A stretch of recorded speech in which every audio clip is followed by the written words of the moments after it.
Solidified!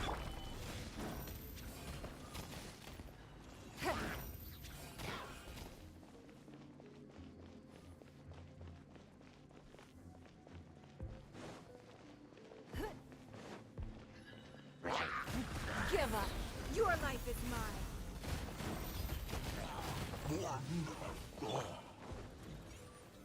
Gather! Everybody stand back! Huh?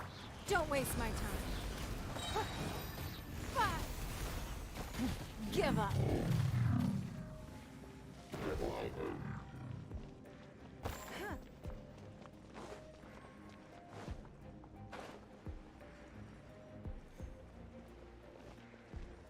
Ugh, you wait!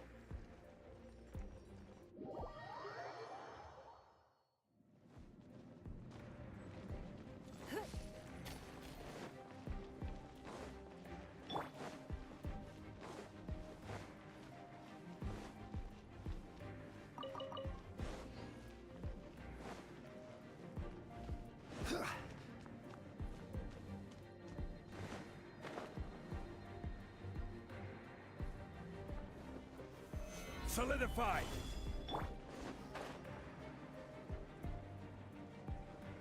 It's nothing! Huh.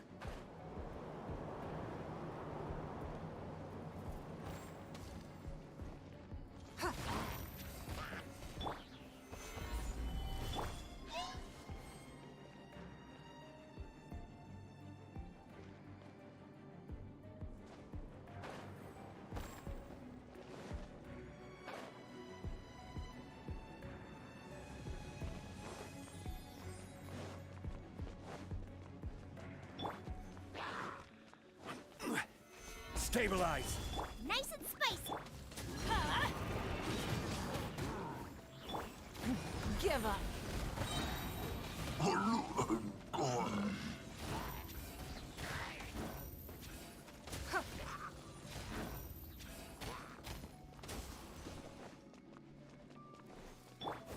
Gooba, get them! Let's light it up! Gather!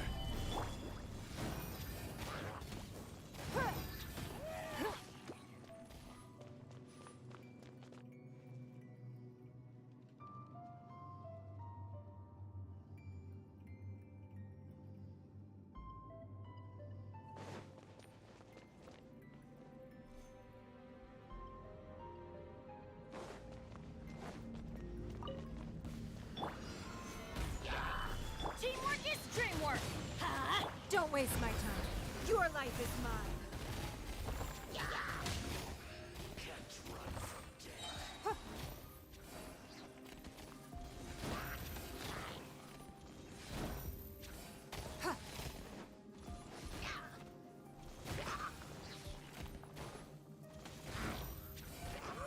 It's nothing.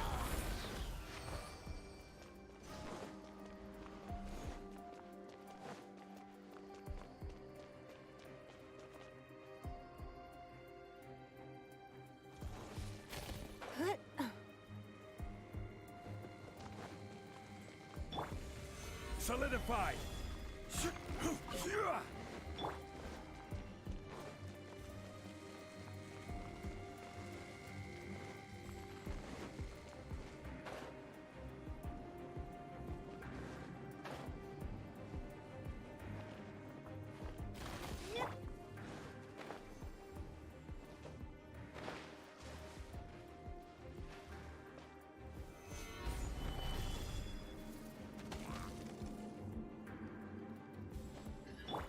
Don't waste my time.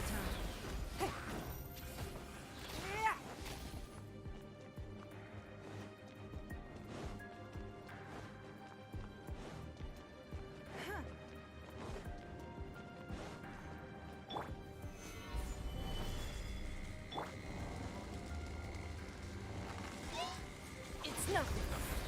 Everybody stand back! Out of the frying pan!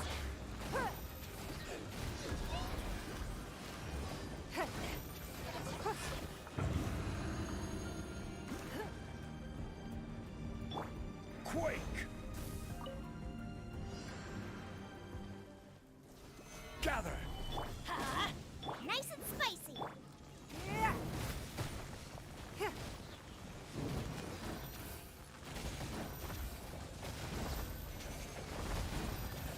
Don't waste my time. Submit! Give up. Stabilize! Adventure, let's light it up! Huh? Out of the frying pan, it's... Get out of here! Out of the way!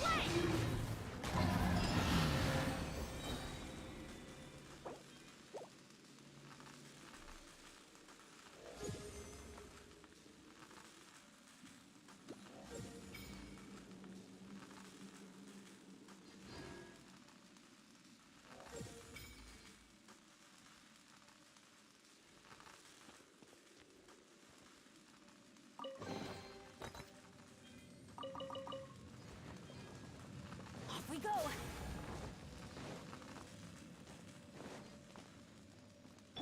Crumble!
Once, there was a glorious kingdom established among the heavens.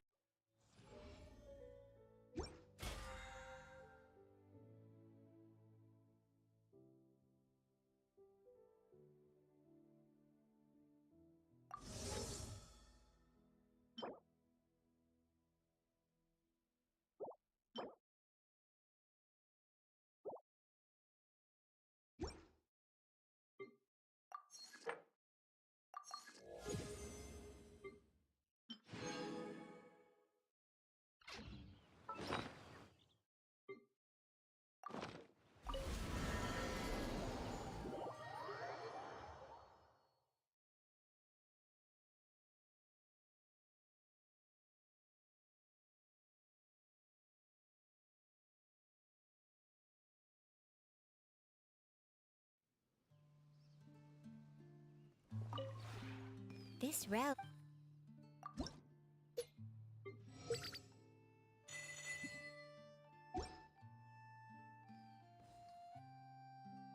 If you ever have any questions about the realm within, you may ask me.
Boats are made for transferring commodities back and forth.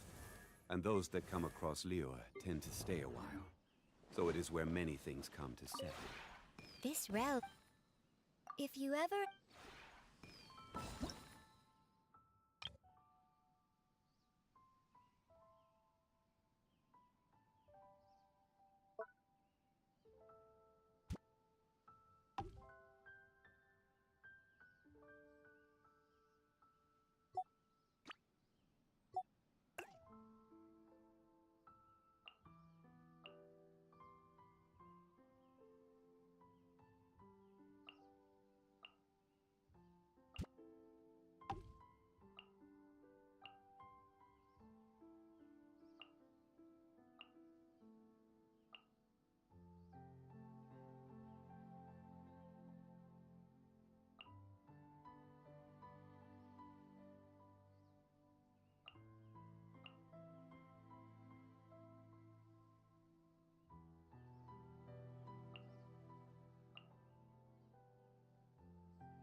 This realm...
If you ever...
Let's move before the trail...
Shine down!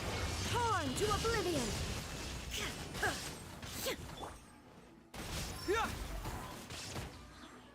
Cyclone!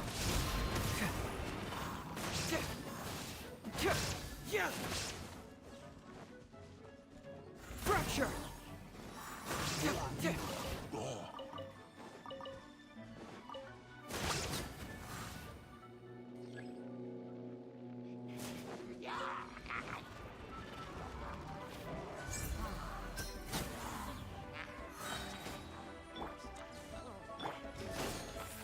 Strike is one! There is no escape! Can't fool me! It hurts!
Illusion shattered!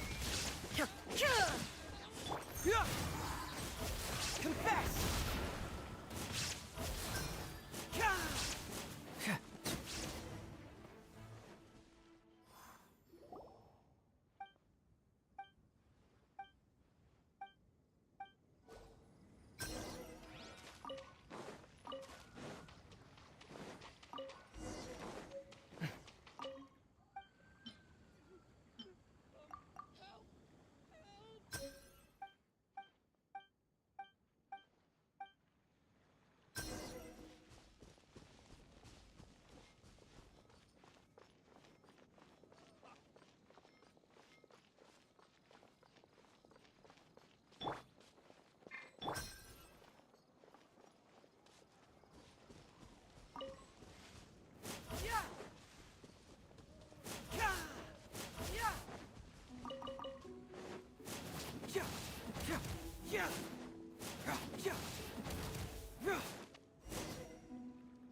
Bring it on!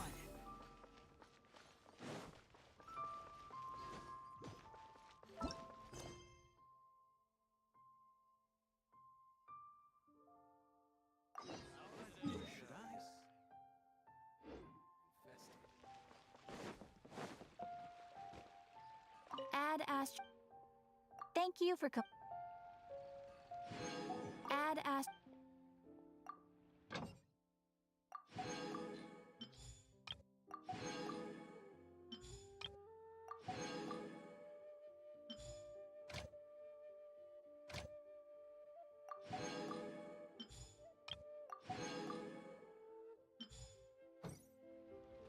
Add Astra.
Oh,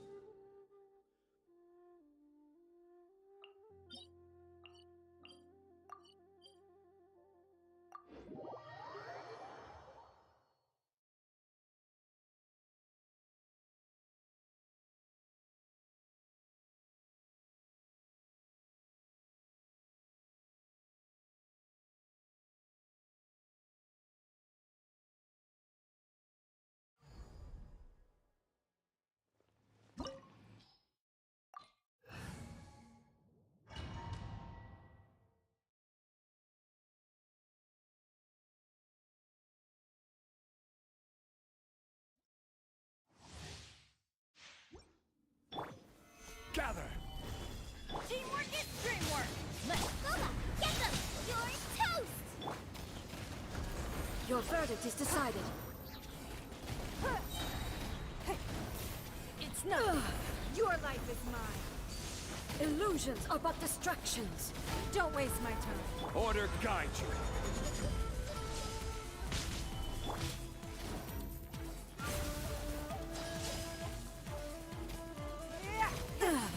Shattered. It's nothing.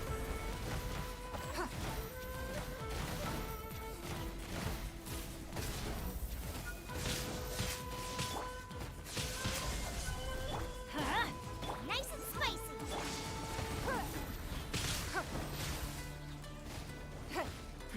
Give up. Without yearning, all returns to silence. It's nothing. Submit.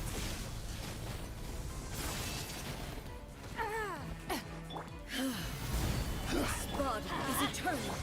Purge all obstacles. Everybody stand back. Eat this. Ruin follows my blade. Give up. Perish. I'm going in. You're toast. It's Witness. nothing. Don't waste The my time. final calamity.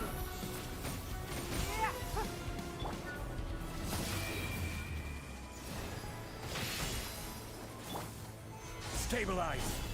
At the frying pan. It's nothing.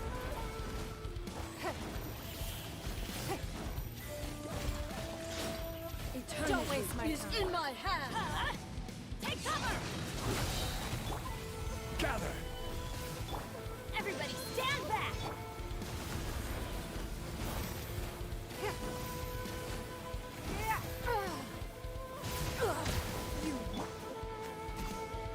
Solidify. Give up. Only emptiness awaits.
All right.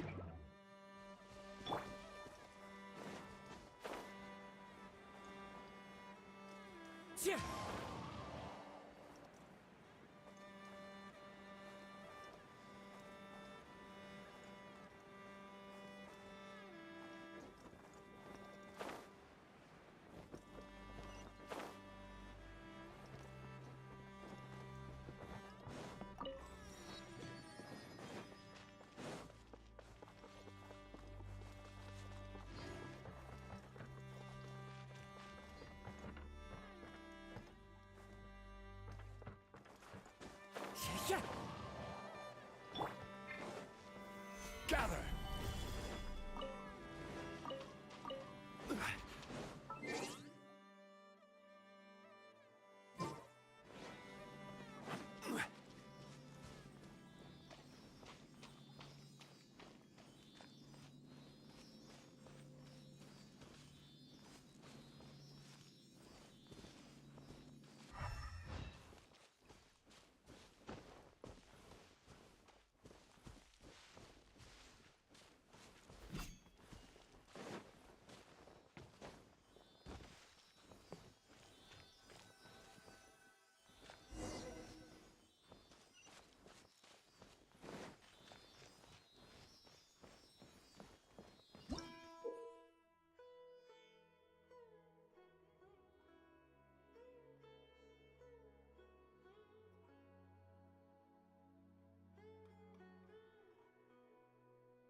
to Sumeru, our next objective should be to head to Sumeru City and find a way to meet with Lesser Lord Kusanali. And speaking of Lesser Lord Kusanali, even though we haven't heard too much about her, she doesn't seem to be the same deity who abducted your brother. But even so, people call Sumeru the Nation of Wisdom, you know. If we can get a chance to meet the God of Wisdom, maybe she can give us some useful information. But, Paimon doesn't know the way to Sumeru City. Maybe we can climb up to that spot with the statue of the Seven on it. That'll give us a way better view of things. Even if we can't see exactly where the city is, at least we'll be able to check for some smaller settlements nearby. Wait a second. Look! There's someone up ahead! Perfect timing! Now we can just ask for directions rather than wander around like lost adventurers. Hey there! We're not from around here and seem to have gotten a little lost. We'd like to ask for some directions. Huh? Did they not hear Paimon? Hey! You over there! Could you give us some directions? Huh? What's going on here? There's no way she could have missed that. Wait! Could she be ignoring us? How dare she?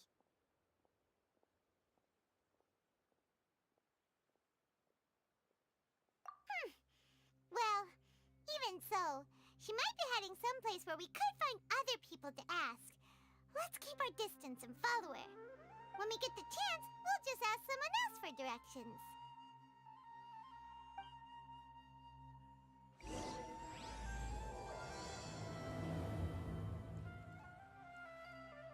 Come on, let's follow her.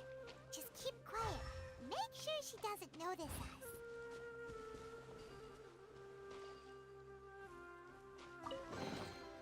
Certainly worth the extra mile.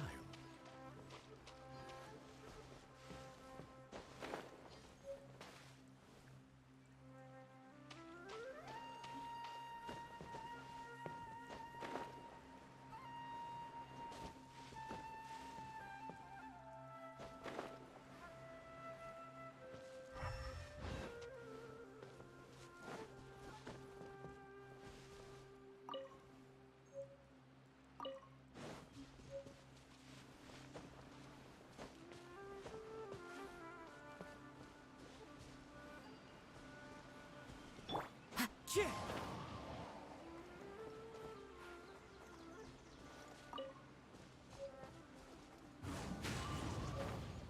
Yeah, yeah. Rise!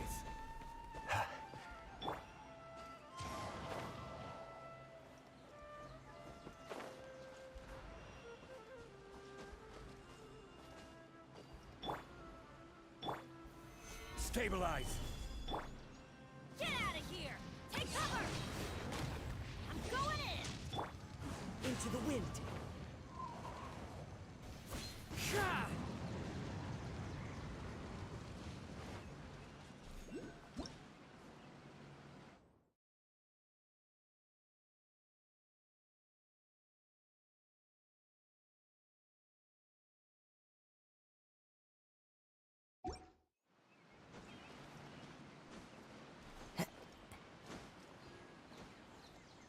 Yeah.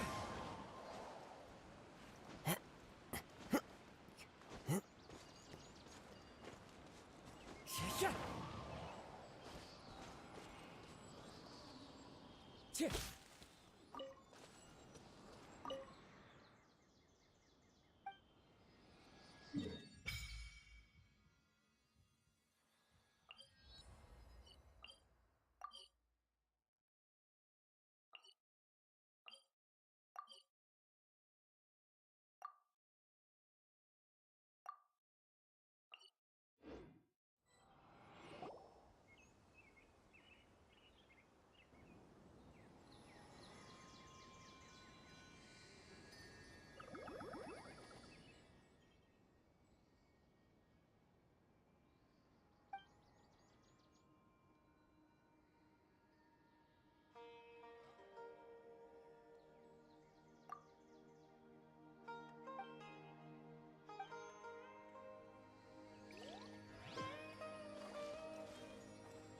Time to go. Kick!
Yeah.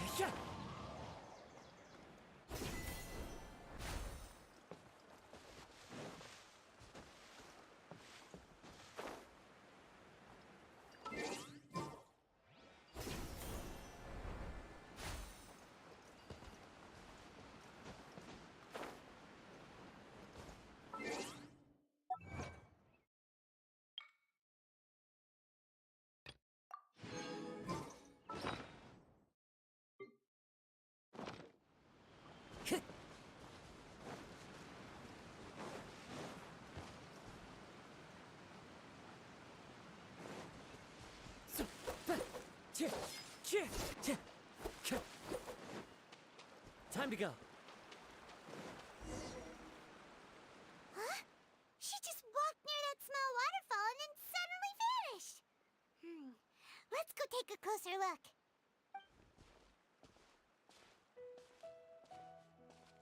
Paimon thought this cave would lead to a village or something, but, it looks like that's not the case. Look, she's sitting over there. Wait, she couldn't possibly be living here, could she? What should we do now? Do we try asking her for directions again? Alright then. It's not like we have anyone else we can ask. Even if she's not very friendly, we just need her to point us in the right direction. That's all. Oh. What a lovely smell. It's coming from that sensor over there. This is definitely not your typical place to call home, but at least it smells nice.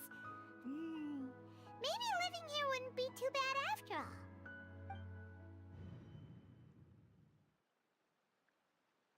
Huh? What's the matter? You don't look too good. What? Is the smell making you feel sick? Strange. Paimon doesn't feel anything.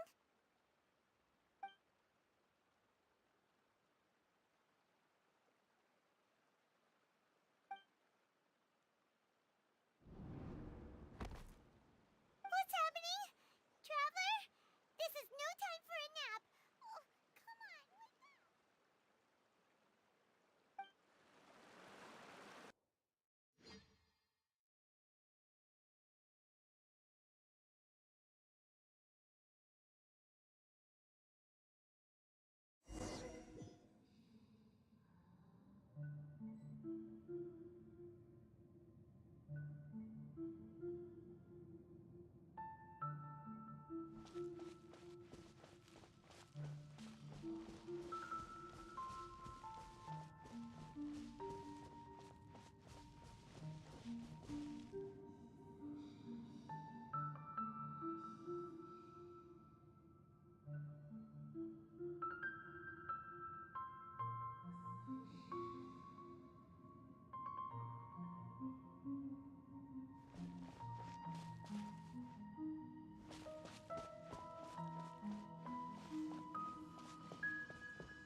Traveler's been out for a long time now. Yes, you can relax. Believe me, Master is extremely knowledgeable. If he says that she's going to be alright, then there's absolutely nothing to worry about. Oh, are you awake now? Oh, thank goodness! Traveler, you're finally awake! Well, we're at... Good question. Where are we? Paimon was in such a panic when you passed out that she even forgot to ask what place this is. This is Gandharvaville. It was originally built by scholars from Sumeru as a place to rest in the rainforest. Now it's mainly used by the forest rangers as a base of operations. My name is Kale. I'm a trainee forest ranger. My master and I found you passed out during our patrol, so we brought you here. Oh, no things are necessary. I didn't do anything really. By the way, how are you feeling now? Any discomfort?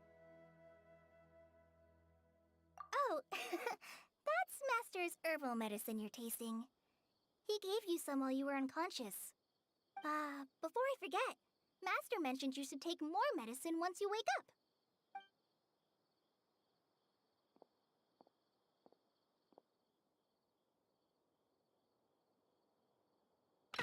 Whoops! Kale, what's the matter? Were you trying to retrieve the medicine? As I've already told you, you must be careful with these. All right, I'll get it for you once I'm finished here. Sorry, Master. Now, the guide to Avidya Forest's edible fungi is clearly posted on our bulletin board. But if Farbode forgets which mushrooms to avoid one more time, I'll have no choice but to leave the guide somewhere a little more visible. Like right smack on his forehead so others can remind him to be careful. Right? This is the second time he's come down with food poisoning this month. I'll be sure to give him a good talking to. Yes, please do. If, on the off chance, Farbode simply enjoys having little imaginary fairies dance before his eyes, then we'll just let him be. But the next time he requires any of our medicine, be sure to charge him accordingly.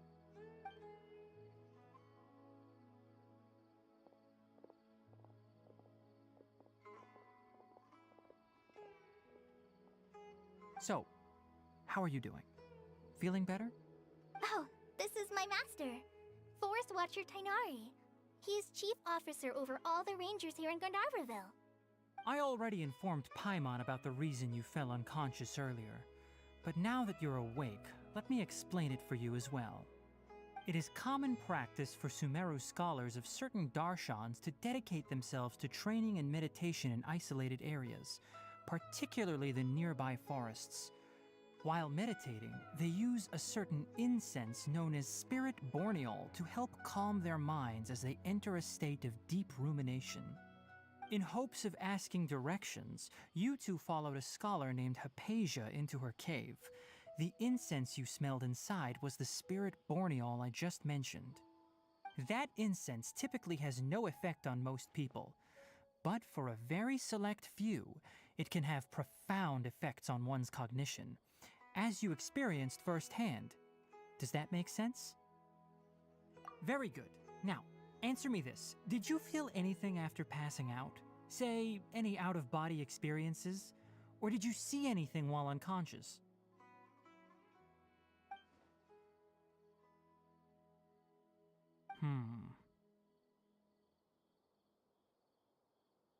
Kale, let the others know to stop bringing their patrol logs here for now.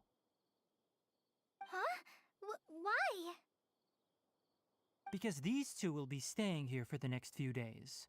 They can have my room and I'll bunk with Amir. Now get a move on and be sure to do as I've said. Yes, Master Tighnari.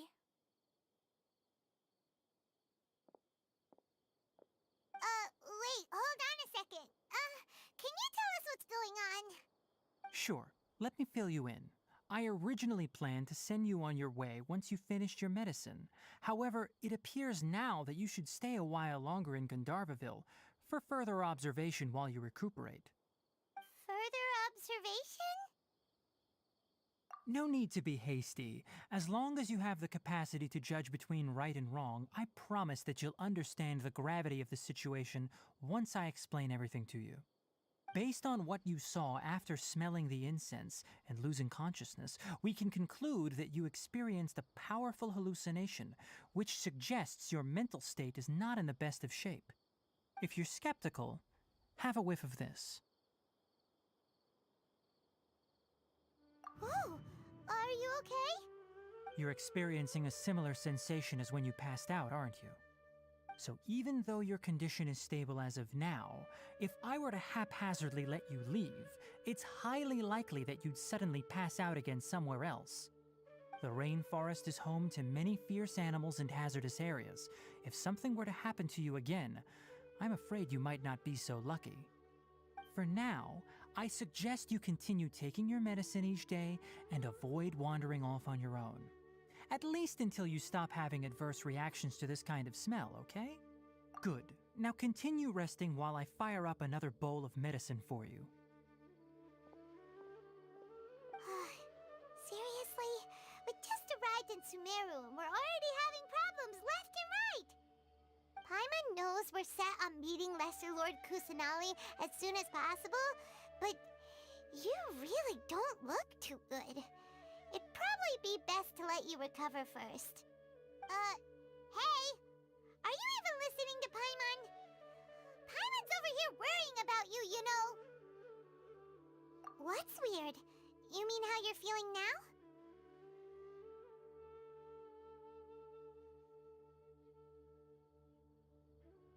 You mean the vision of tree roots and red skies you saw?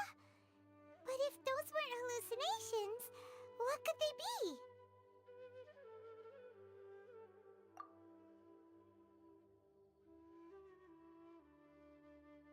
Well, considering how unique you are, Paimon trusts your judgment here.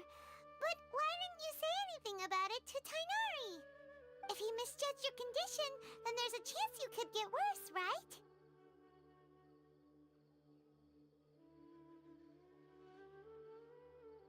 Huh?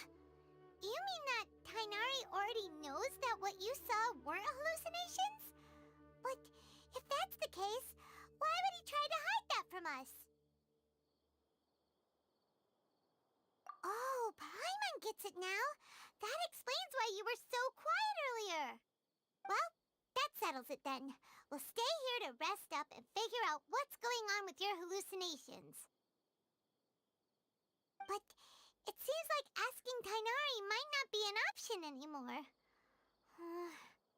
What do you think we should do? Good idea! Kale's pretty friendly. We can ask her tomorrow about what she knows regarding the Dendro Archon and customs in Sumeru.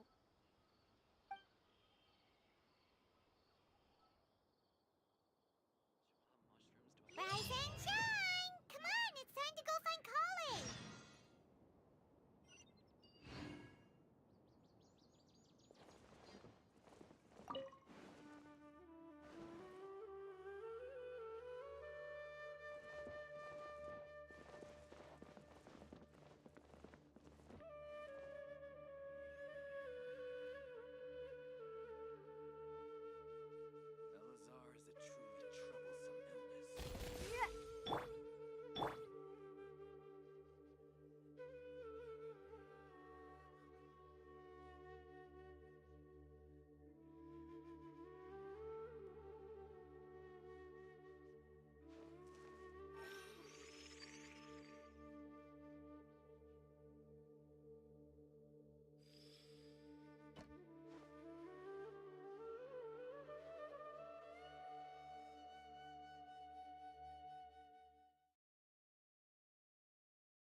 decent catch was great. We definitely have enough for a grand feast this time.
All right, next let's see. Right hand. Yes, not bad. But please remember that you still need to be careful. Understand? Yes, I will. By the way, Master, I still haven't received the patrol route for today. Look, Kale, today's patrol will be a long one, so you won't be coming along this time. Besides, there's a chance we may encounter... well, you understand. But I have a vision too! Am I useless to everyone now? Don't talk like that, Kale. This is not something you need to be worrying about right now. Ah, there you are. Feeling any better?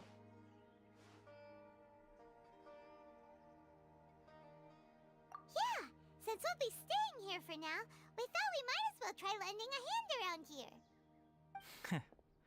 Seems you're not the type to sit back and take it easy for a while, huh?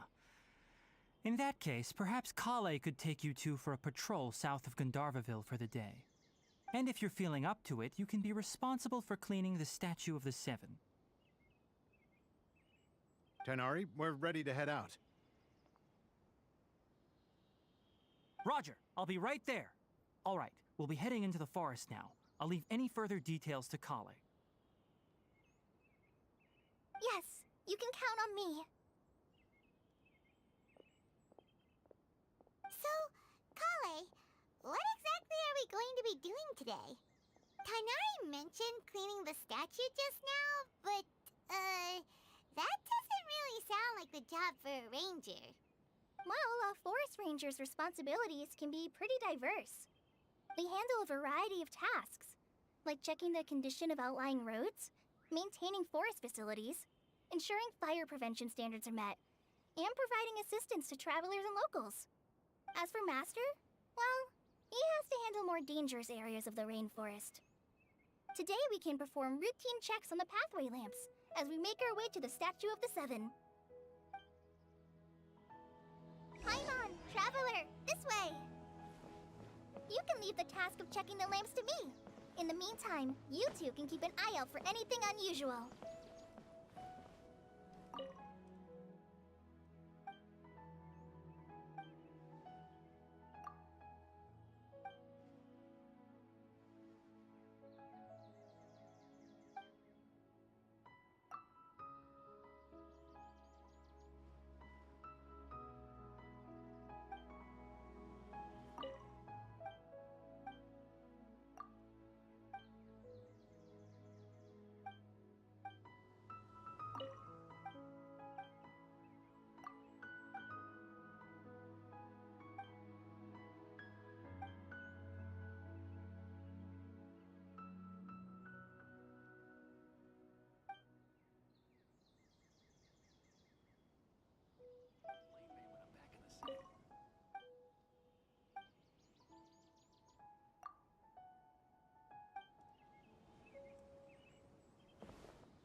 For the next interview, I think I'll start with these questions.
with these questions.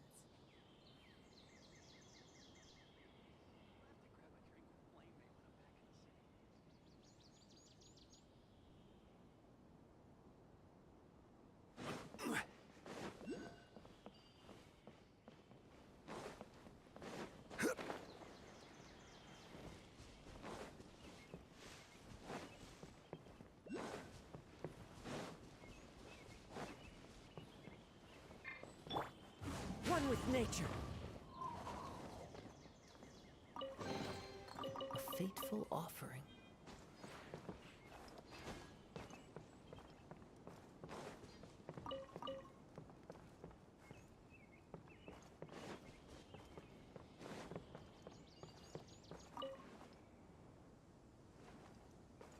Yeah.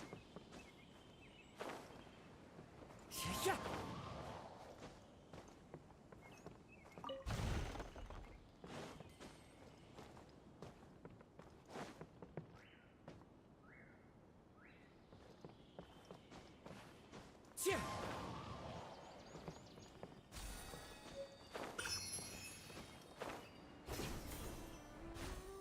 I follow the wind.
Time to go.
Nothing wrong with these two lamps.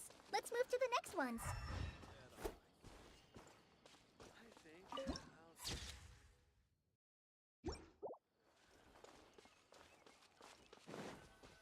Oh, this lamp seems to be getting a little wobbly. Let me make a note of it.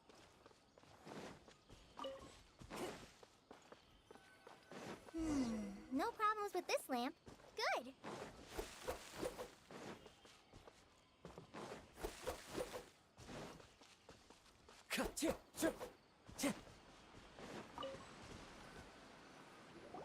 The statue of the Seven is up on top of that large rock formation. You must have seen it when you came down this road before. It's pretty high up there, isn't it? Don't worry. If you're afraid you can't make it up there, I'm sure Master wouldn't mind if you don't clean the statue.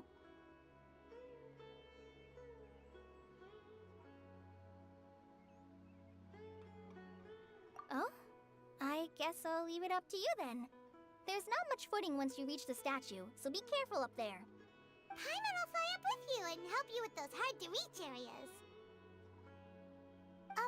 By the way, Kale, do you know anything about the Dendro Archon? You know, what's she like? That depends. Are you referring to Greater Lord Rukkhadevata or Lesser Lord Kusanali? Huh? Greater Lord Rukkhadevata? Oh, is that the name of the former Dendro Archon? Uh-huh. Greater Lord Rukkhadevata was Sumeru's first Dendro Archon. She created the rainforest as well as the wall of Samiel around the desert. Her works provided a means of peaceful living for everyone. To the people of Sumeru, she's not only a symbol of wisdom, but also of power and kindness. Unfortunately, she disappeared in a great calamity that occurred a few hundred years ago.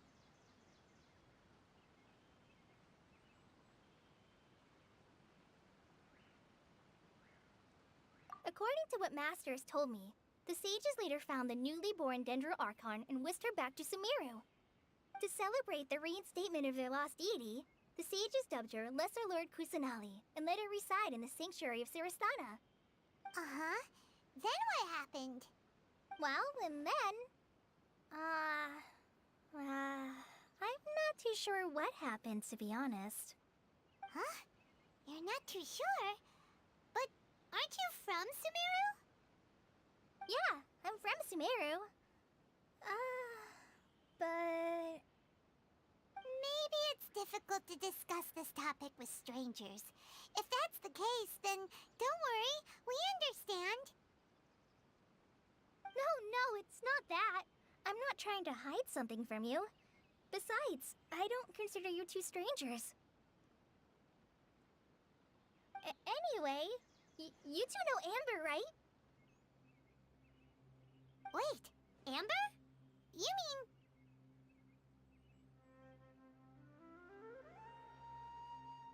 Yes, that's her.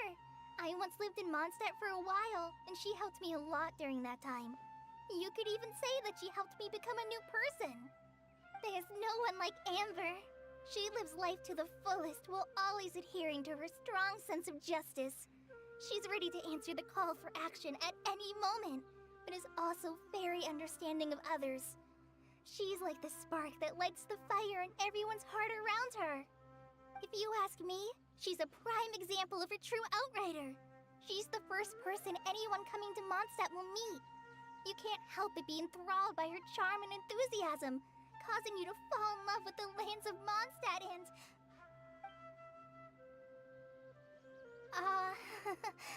sorry.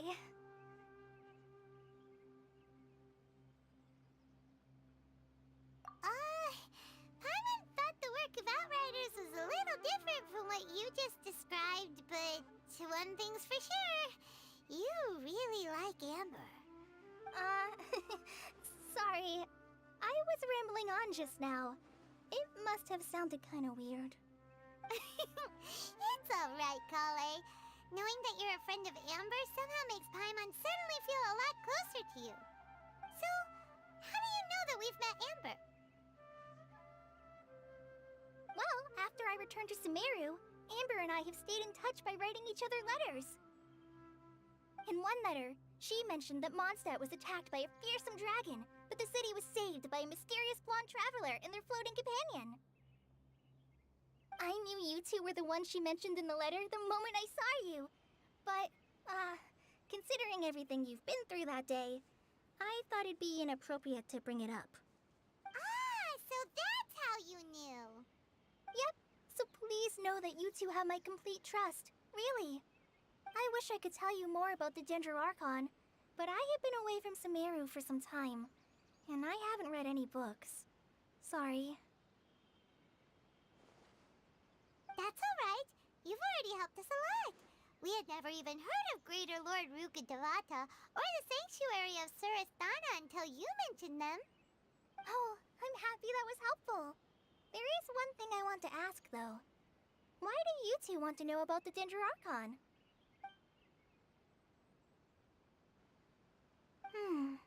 So that's why you're here. Thank you for telling me your story. Don't mention it. We are friends after all, right?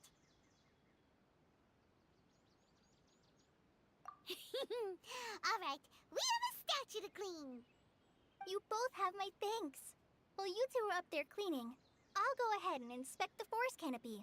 Let's meet back here shortly.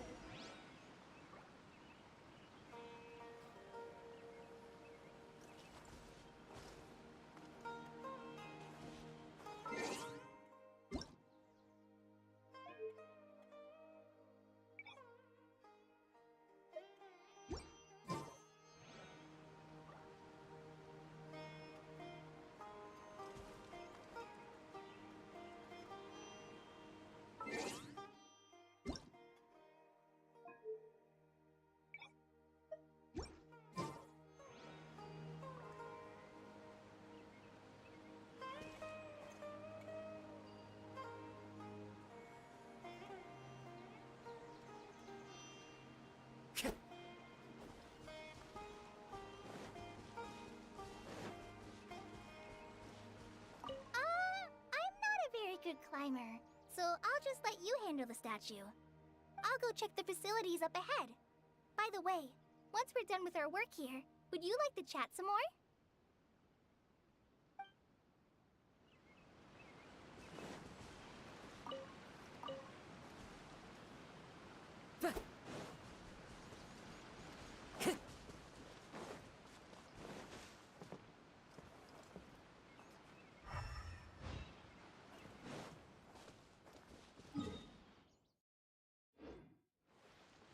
Time to go.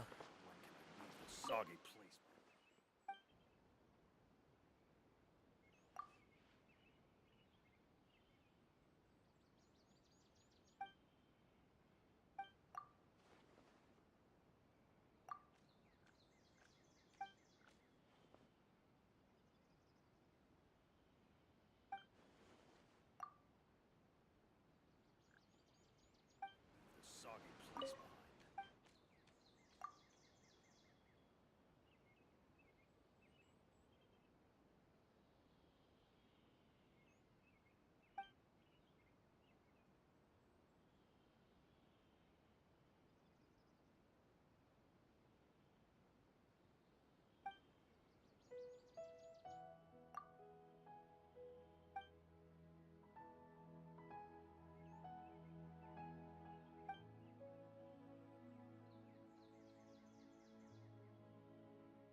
When can I leave this soggy place behind?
Into the wind.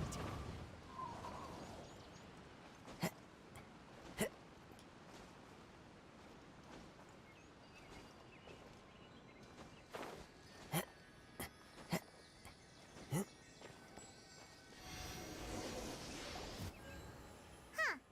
Now that Paimon looks at it, the deity that's carved on the statue is kinda small.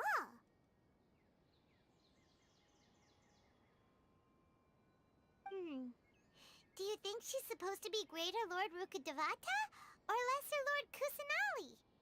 The name does seem to fit the statue somehow.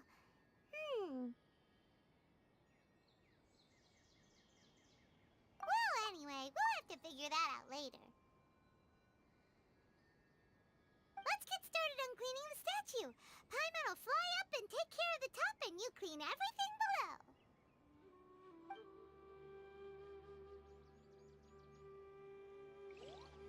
Nice work!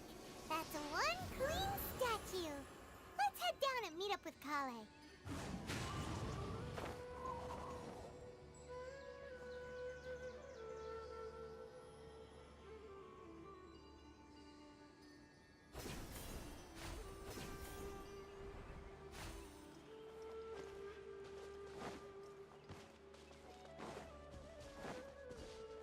Time to go.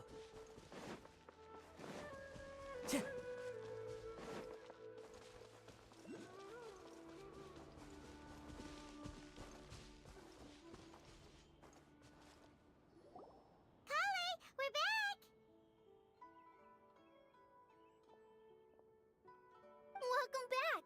You must be tired after all that climbing. Let's take a little break. I brought some fruit and water for us. Yay! Food! What kind of goodies did you bring? Hey! Don't be a party pooper! It's not like Kale is a stranger or anything. Besides, the best way to compliment a chef is to show passion for their food. Xiangling taught Paimon that. I prepared a nice portable dish that forest rangers like to eat called pita pockets. I hope you'll like them. Whoops! No! You dropped it on the ground! Not to worry. I wrapped a few layers of oiled paper around each pita. They should be fine. Oh, Paimon nearly had a heart attack there.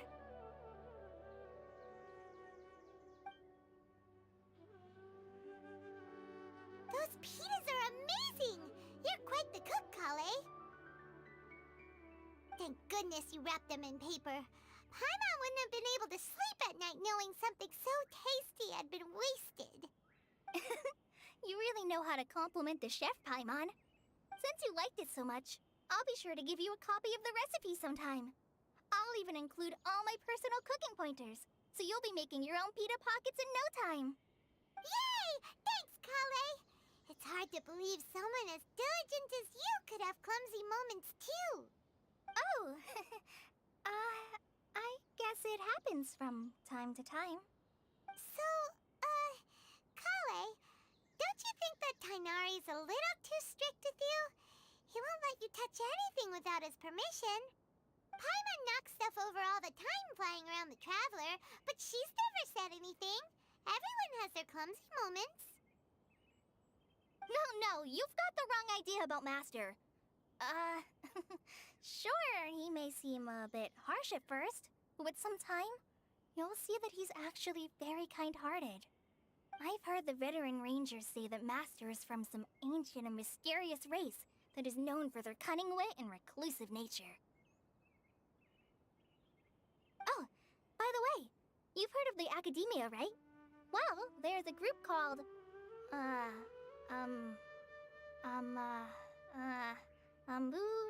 something?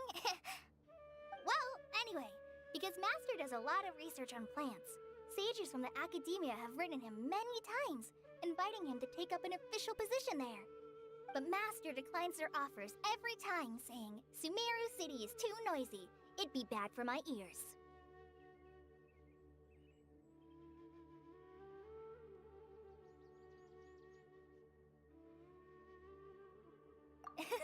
Seems you already know him well. Anyway, I'm sure the sages were not happy about his responses. Master could obviously have a bright future in the Academia, but he insists on sticking to the path of a forest watcher. Every day he helps the locals of the forest and passes on his extensive knowledge to trainees like me. In fact, Master's the one who taught me how to make pita pockets. Really? Paimon would have never guessed that. Oh, speaking of Tainari, he was the one who took care of you after finding you passed out yesterday. He even carried you all the way here. Paimon's still kinda upset, though. He kept scolding Paimon the entire way here. Oh no, I'm sorry. Master might have been overreacting a little. But, it's mostly because Paimon wouldn't stop yelling, Why, oh why? Is she going to die? It probably started to get under Master's skin after a while. Hey! Don't laugh! Paimon was genuinely concerned about you.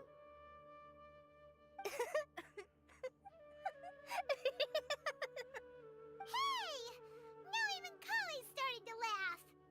Ugh, that's it! Paimon won't forget this! It's time for some Paimonial wrath! No! Don't touch me!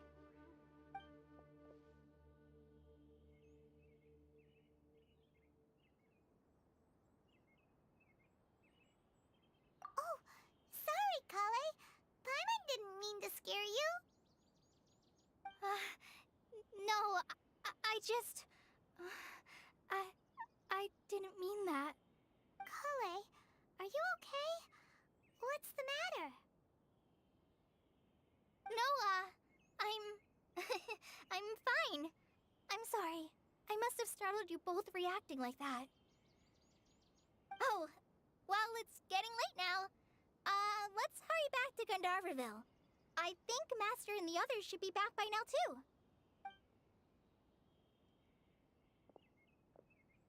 Huh? What was up with Kale just now? And why is she in such a hurry all of a sudden? Look, she's practically running back. Paimon can't even see her now.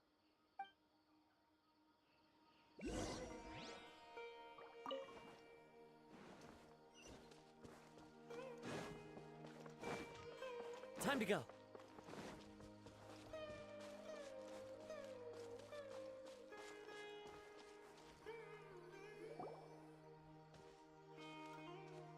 Ah, Traveler, you've returned. Yep, we're back. Have you seen Kale by any chance?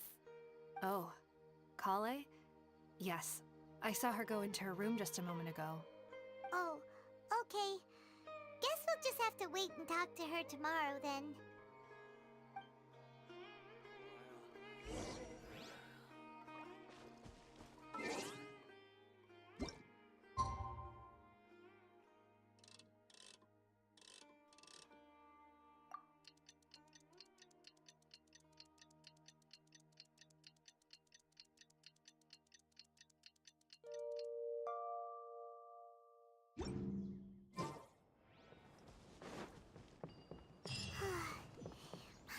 thinking all night about what happened with Kale, and still can't figure out what the problem might be. Maybe she's in a better mood now. Let's go check on her.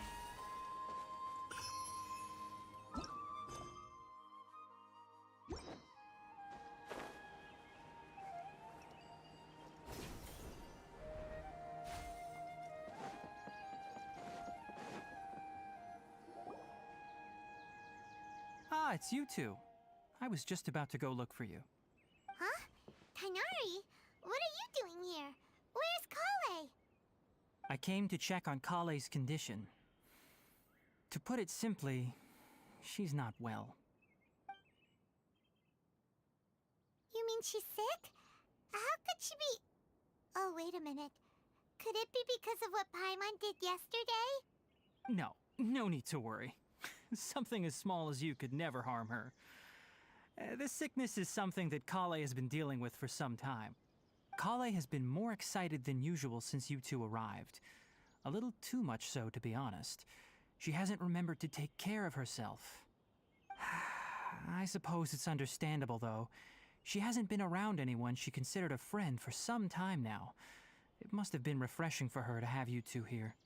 So, Tighnari, what's really wrong with Kale? Let's take this conversation elsewhere. Kale just fell asleep after taking her medicine. She needs some peace and quiet.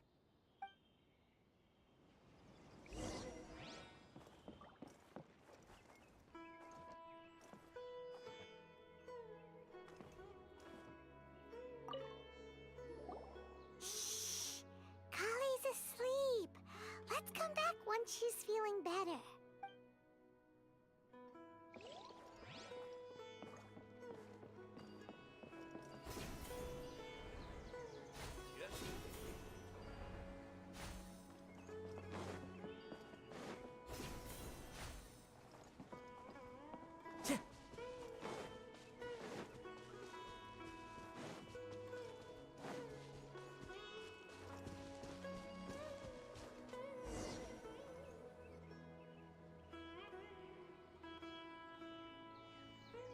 All right, let's continue our conversation here, shall we? To be honest, I hadn't realized that you're that honorary knight from Mondstadt until Kale told me just now. I've also heard all about your deeds in Liyue and Inazuma. So, just to clarify, what I'm about to tell you about Kale is not because of who you are or your past feats. Instead, I am going to tell you because... well, because Kale asked me to. And honestly speaking, I was against Kale revealing her past to you. But she insisted, saying you two treated her with sincerity and as a friend. So now she wishes to reciprocate the gesture. So, Tighnari, what exactly is wrong with Kale? You said this is something she's been dealing with for some time. Just how serious is it? Right. Ever since she was a child, she's been afflicted with a disease called Elazar. Elazar? Yes, it's a disease unique to the lands of Sumeru. It is characterized by dark and hardened scales that form on the body. At first, the afflicted may only feel mild numbness on the affected area of the skin. However, as the disease progresses, one may begin feeling fatigued and even experience peripheral paresthesia. In its final stages, the disease strips a person of the ability to control their own body, and they effectively become completely immobile. That sounds terrifying. Wait, hold on. So when Kale seemed to be acting a little clumsy earlier, it was because... Correct. That would be the effects of Elazar, which is precisely why I do not want her carrying or holding anything, lest she ends up hurting herself.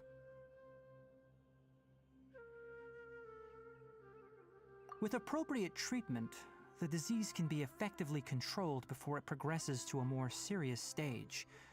However, there is unfortunately still no true cure for Elazar. Nevertheless, Kale's mother still hoped that there was something out there. She handed Kale over to an organization known as the Fatui after one of their members lied and said they had a cure. What? The Fatui? Ah, it appears you are already familiar with them.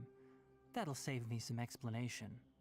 Anyway, the person who eventually rescued Kale and brought her to me for care said that she had been given to a harbinger known as the Doctor. I have no idea how this doctor managed to do it, but her case of Elazar was completely stable for all the years that Kale was with them. However, Kale's days with the Fatui were anything but pleasant. Kale is a resilient individual and always tries to appear cheerful, but her experience with the Fatui has left deep scars. Even now, she can still feel deathly afraid of someone touching her. Oh, Paimon had no idea Kale's been through so much suffering. Oh, by the way, Paimon, Kale wanted me to tell you that she's sorry for scaring you yesterday. She also wanted both of you to know that she's sorry for hiding her illness. She doesn't need to apologize. None of this is her fault at all. Well said. I hope you'll get a chance to tell her that in person the next time you see her. Kale once thought that it would be impossible for her to have any real friendships. I trust that you two will never let my trainee experience such emotional pain again. Don't worry, Tighnari. We'll take good care of her. Well, it's not too serious at this point. She overexerted herself the last couple of days, which is what led to her breakdown this time. As long as she has taken her medicine and gets plenty of rest, she should get better. Though, I must admit that Kale's condition was much more stable when she first arrived here in Gandharvaville. She was interested in the work of the Forest Rangers the moment she saw us. I could see that she was serious about learning, so I felt compelled to ask her to join us. Her stamina has gotten much worse recently. Though a moderate amount of physical exercise is always necessary, I'm afraid the long-distance patrols are a little too much for her now. All right, now that I've told you about Kale's past, I think I'll head into the rainforest to find some ingredients needed for her medicine. I'll see you two later. Yeah, we'd like to do something to help Kale too. All right, but I must warn you two. The rainforest is a dangerous place, especially for someone who's still recovering like the Traveler. You must follow closely and listen to every instruction. No problemo. Let's go then. We'll be looking for a plant known as Lunar Lotus. It's often used to help those afflicted with Elazar recover their energy. Hey, Tighnari? Where exactly are we going to find this plant? Lunar Lotus can be found all over the rainforest, but it often grows right here around Gandharvaville. Given the name, it sounds like we should be looking for it in the water. You are correct. Lunar Lotus grows in the water. When fully matured, they look like giant blue flowers floating on the water's surface. Quite an attractive species, if you ask me. The large petals are actually the plant's leaves and sepals, which surround a very small flower. You should note that many of the plants found in Sumeru have names that are contrary to their species. Take the Kalpalata, for example. The plant is not a lotus at all, but rather a vine. And then there's the Sumeru rose, which is not a rose, completely contrary to its name. Oh, huh. Okay then. Note to Paimon. Never bring up the topic of flowers with Tighnari.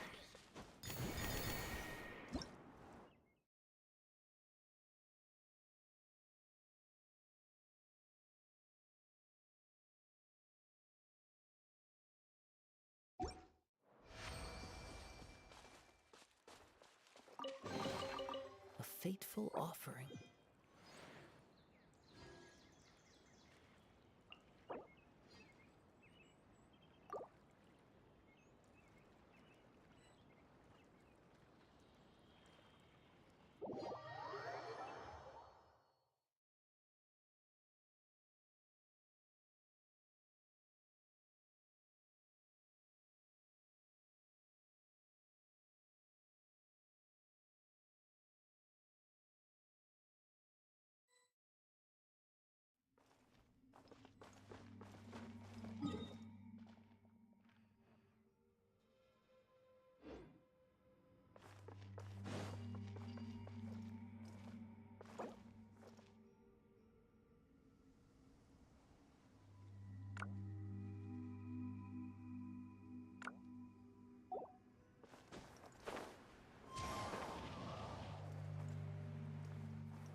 There are leaves around, and I know just the tune to accompany them, if you wish to hear it.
All right, let's continue our conversation here, shall we? To be honest, well, and honestly speaking, but... So Tainar... Right. Ever since she was a child... Elazar? Yes. At first, the afflicted may only feel mild numbness. In its final stages, the disease... That sounds terrifying. Wait, hold on. So when Kale seemed to be... Correct. That would be the effects of Elazar, which is with appropriate... Nevertheless... What? Anyway, the person... I have no idea how this... However, Kale is a Oh, by the way... She doesn't... Well said. Kale once... Don't worry, Tainari. We'll take good... Well, it's not, though. She was interested... Her stamina has... All right. Now that I've... Yeah! All right. No problem. Let's go, then. Hey, Tainari? Where exactly are we going to find this plant? Lunar Lotus can be found all over the rainforest, but it often grows right here around Gandharvaville. Given the name, it sounds like we should be looking for it in the water. You are correct. Lunar Lotus grows in the water. When fully matured, they look like giant blue flowers floating on the water's surface. Quite an attractive species, if you ask me. The large petals are actually the plant's leaves and sepals, which surround a very small flower. You should note that many of the plants found in Sumeru have names that are contrary to their species. Take the Kalpalata, for example. The plant is not a lotus at all, but rather a vine. And then there's the Sumeru rose, which is not a rose, completely contrary to its name. Oh! Huh. Okay then. Note to Paimon. Never bring up the topic of flowers with Tainari.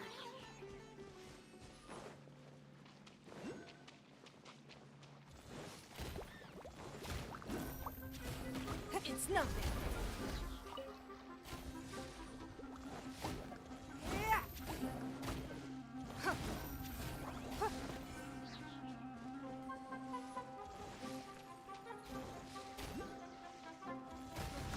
Don't waste my time.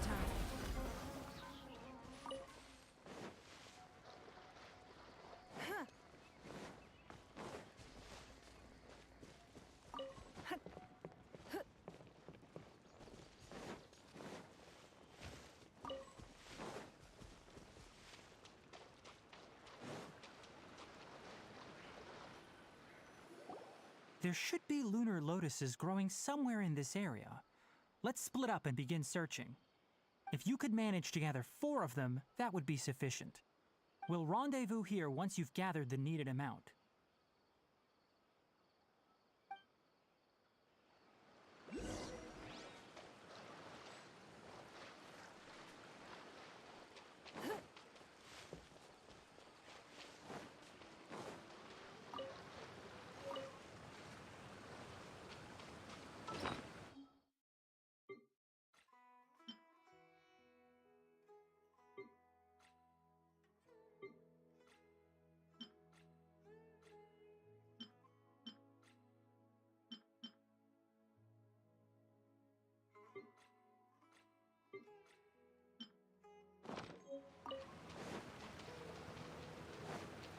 Alright, we've gathered enough lunar lotuses. Let's head back to meet Tainari.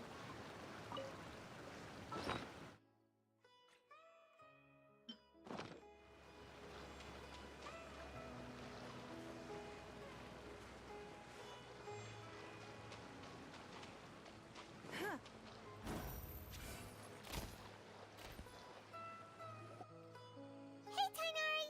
We found the lotuses you requested. Let me take a look.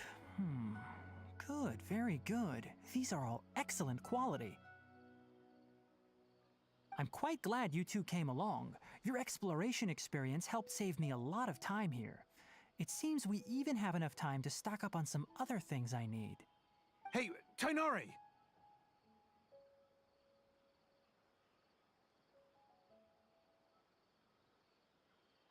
Oh, Tainari! Someone's calling your name! They're dressed like a forest ranger. Ah yes, that's Amir and the others. But didn't they just set off not too long ago? What are they doing back so early?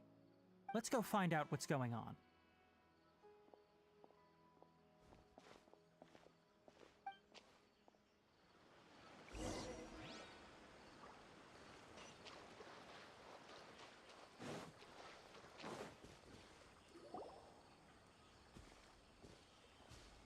Tainari, thank goodness we found you here. We were just about to head back and find you at Gandharvaville. What's going on? We just discovered a withering zone. The Withering is back? But the patrol route you were on should have been already clear just a week ago. It reappeared so quickly. Can you tell me the exact location? It's up ahead, deep in the river valley. It's appeared in a spot that blocks nearly the entire narrow part of the valley area, so we decided to come find you as quickly as possible. And the radius of the contamination? Sorry, I couldn't get a clear enough view to tell. No one in our patrol team had a vision, and it appeared to still be spreading, so we didn't risk getting any closer. Okay, I understand. You made the right decision. I'll go deal with it right away. In the meantime, please guide these two back to Gandharvaville. Wait, Tainari, why don't you let us help you? You two have only just arrived in Sumeru. You're still unfamiliar with many things in these lands. There's a unique type of anomaly that occurs in the Sumeru rainforest. It's called the Withering. The affected areas not only cause nearby vegetation to wither, but it's also lethal to wildlife and even people. If you don't carry a vision, then you should think twice before approaching such places. Yes, Amir is absolutely right. I wasn't kidding when I said the rainforest is a dangerous place. As Amir said, only someone with a vision, that is, the power to manipulate elements, will be able to resist the Withering's corrosive effects for a time. That's right. If any of the forest rangers without a vision come across a Withering zone, we first make a record of the location and then have a ranger with the proper abilities deal with it, like Tainari here. Only someone with a vision can venture within a Withering zone and find a way to deal with it. But you don't seem to carry a vision. Don't worry, she may not have a vision, but she's a real pro at using the power of the elements. It seems the rumors about you are true. In that case, all right, you two may accompany me.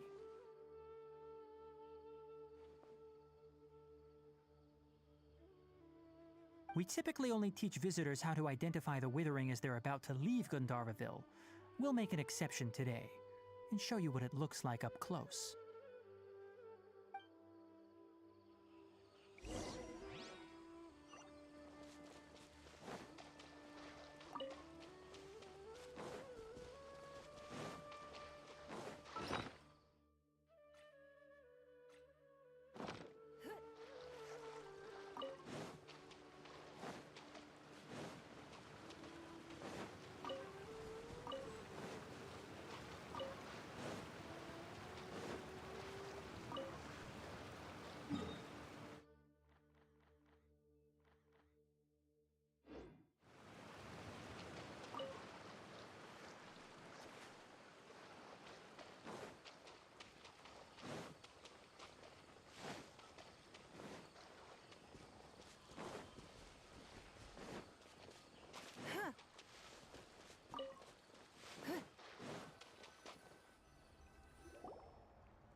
Stop. Don't move any further. Look there in the distance. Huh? Where? Oh, look! Those plants have withered! That whole area is kinda gloomy. Even the air looks like it's filled with ash. Oh, Paimon doesn't like the look of this. That is the Withering. All right, Traveler. We're going to have to enter that Withering zone. Once inside, we'll need to look for what we call tumors of the Withering. If we eliminate those, then the area will be saved. Thank you, but I must warn you. Don't push yourself. This is your first time handling this sort of thing, after all. Even with elemental powers, once you step inside the Withering zone, you may experience extreme discomfort. If at any point it becomes too much, return outside the zone and take a breather. It could become a matter of life and death. You ready then? Let's go.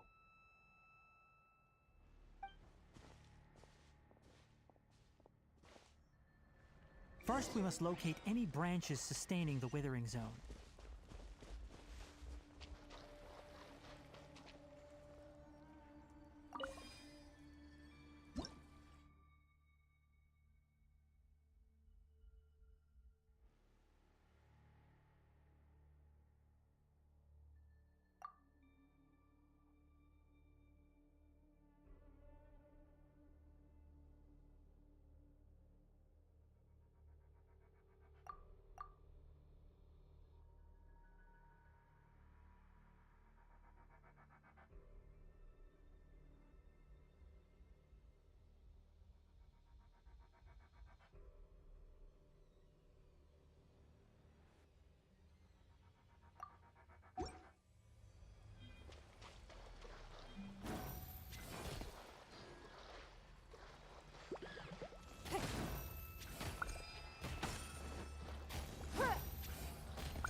Stabilize!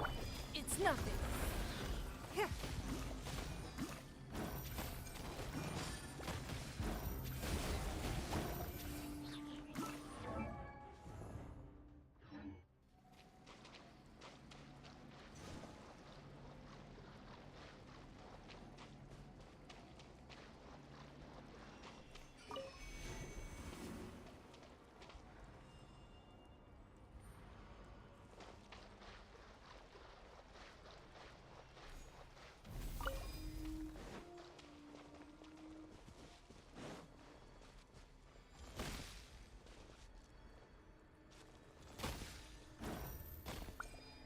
Great work. Now that all the branches have been cleared, we'll need to take care of the tumor. Gather!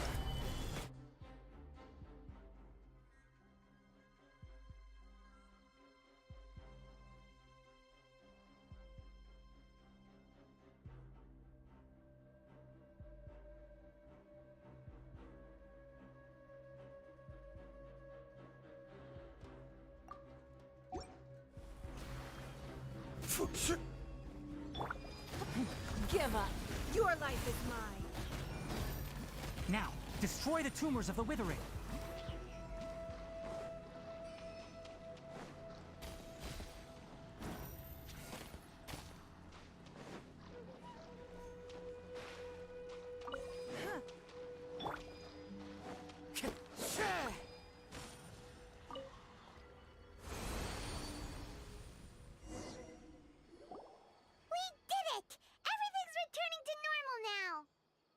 Yes, thanks to you two. We were able to quickly restore this area back to normal. Tighnari? You make it sound like we did well, but why does Paimon have the feeling you're worried about something? It's that obvious, huh? Alright, it's like this. Recently, the rate at which the Withering Zone appears has been increasing. Even though we were able to quickly clear that Withering Zone, it won't be long before another one appears. If that simply meant more work for me, then that wouldn't be an issue. But it's far more severe than that. The withering is leaving lasting effects on the rainforest itself. For instance, even though we cleared out the Withering Zone, many of the plants that were affected will not recover. This presents a crisis for the ecosystem itself. Many plants in the rainforest are already in decline, directly impacting the wildlife that depends on those plants. And most disturbingly, as the appearances of Withering Zones have started to increase, Kale's case of Elazar has also become more serious. Huh? But why's that? I'm still not sure of the exact reason. However, I've received word from acquaintances at the academia that similar cases are being reported for patients with other conditions. No, none that we know of. The withering has been recorded in Sumeru for millennia. It's said that it originates from the depths of the world. By the way, have you heard of Irminsul before? Irminsul is a tree located deep beneath the surface. Although it isn't like any tree we know in a biological sense, you can basically think of it as a large tree that grows downwards rather than upwards. I'm sure you've heard of ley lines, right? They're like the roots of Irminsul, spreading and extending from a massive cavern deep underground all the way up to the surface.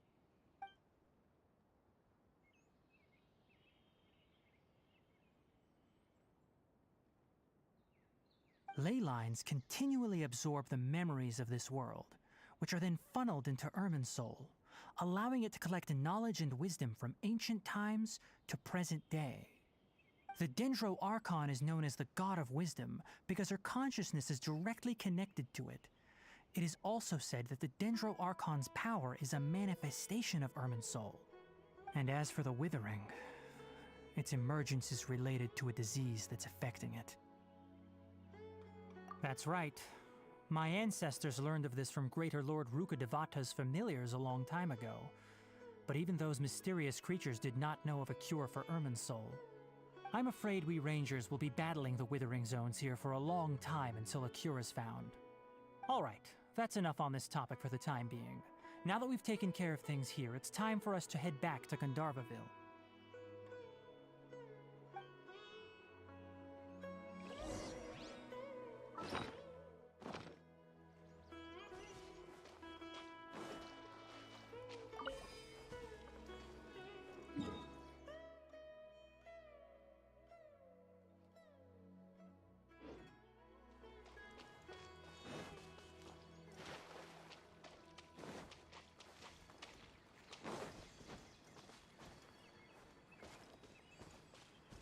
into the wind.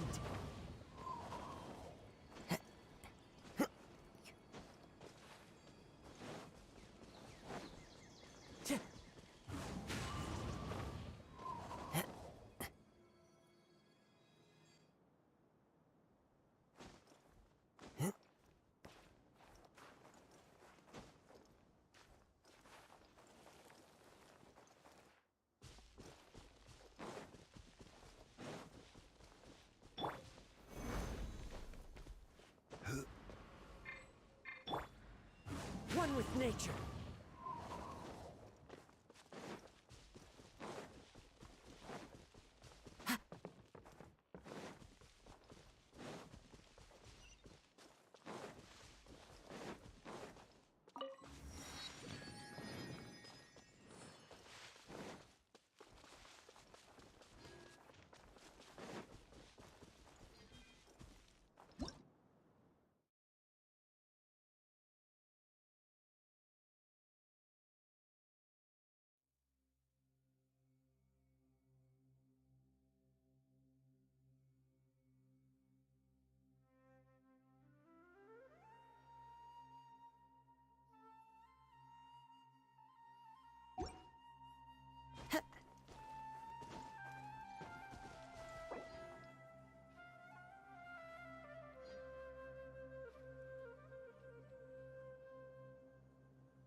Let's light it up!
Time to go.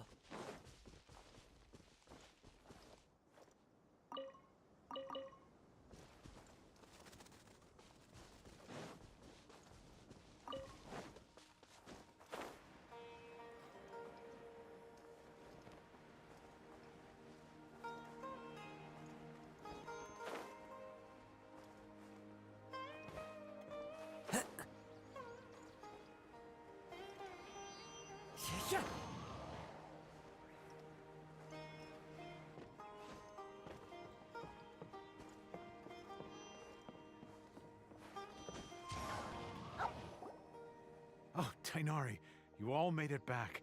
How did it go? The withering zone you reported has been taken care of. No need to worry.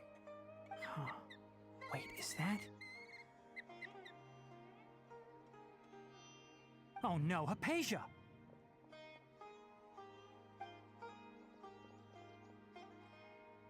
Huh? What's wrong, Tighnari? This Duskbird is Hypatia's designated courier for urgent news. You do remember her, don't you? She's the scholar you and Paimon were following when you first arrived in Sumeru. Oh, her? How could we forget? So did something happen? Let me see what's written in the letter first. Oh. So what's it say? And what's with that weird expression on your face? Just let Paimon read it. Huh? All Paimon sees are 3 squiggly lines. Yes, allow me to explain. After we brought you from Hypatia's cave to Gandharvaville, Hypatia resumed her meditation. She must have just finished. It's been nearly 3 days since she's had anything to eat, and it appears she's forgotten to prepare some rations. This letter is her asking us for help. We need to go. What? You mean she's been sitting there for 3 days? Hey, wait, how did you know all that from just a few lines on the paper? Well, obviously because this has happened before. Last time she drew 5 lines, and by the time we found her... Well, I'd prefer not to remember that. Needless to say, Hypatia's been through worse, but we should still get to her as quickly as possible. I've got some emergency rations set aside for times like these. Paimon, Traveler, could you two bring these to her? Wait, you want us to bring her the rations? But will the Traveler be okay if her cave is still filled with that funny incense? Let's find out. Here, Traveler, take a smell and see. So, how do you feel?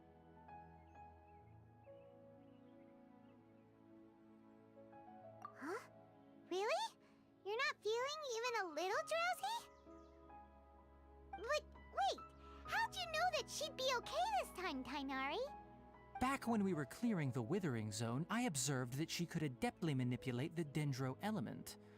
I knew then that she would be fine. And if I may ask, when I was telling you two about Irminsul's ley lines, was what I described similar at all to what you saw while you were unconscious? That's correct. Those weren't hallucinations at all. Though I don't intend to apologize for deceiving you. Because what you saw is of significant importance. Not just for the nation of Sumeru, but the entire world of Teyvat. My forefathers were shown much favor by Greater Lord Rukkhadevata. We took an oath to protect this nation together with her. Now that that duty has fallen to me, it was part of my responsibilities to ascertain whether you could be entrusted with the fate of Sumeru. Now, after seeing you in action with my own eyes, you have earned my confidence, and I no longer feel the need to hide any secrets from you. When you passed out, your consciousness had connected directly with Irminsul. What you witnessed were actually real memories contained within Irminsul itself. I could try to tell you more, but it would be better if you went to ask Hypatia instead. Her focus on meditation and use of Spirit Borneol are aimed at establishing a connection with Irminsul, just as you did. That sounds nice and all, but will she really help us? Seriously, she completely ignored us the last time we tried talking to her. That was because when you ran into her, she was in a special phase of her training. During that time, she must avoid communicating with others. Please, wait here for a moment.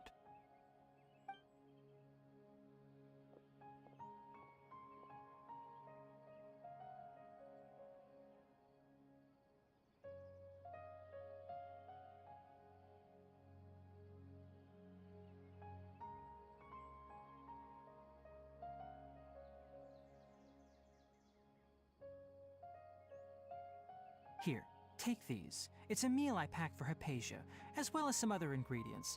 I'm sure it'll come in handy. Also, here's a letter that I would like you to give to her. Just show it to her and she'll answer any questions you may have.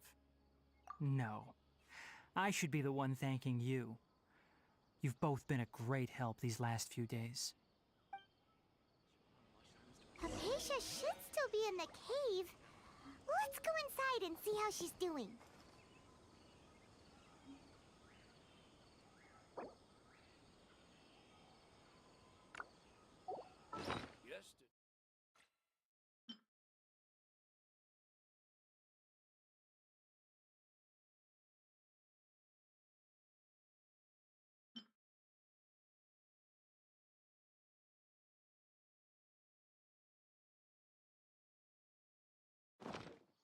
Anyway, please take good care of Hypatia.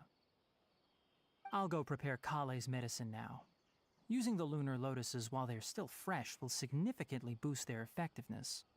Rest assured, Kale will recover quickly as long as she has her medicine. Our recent catch was great. We definitely have enough.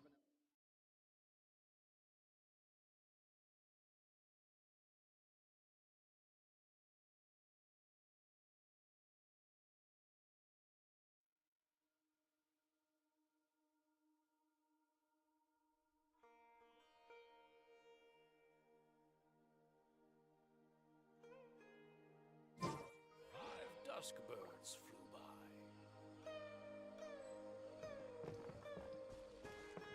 Our recent catch was great. We definitely have enough for a grand feast this time.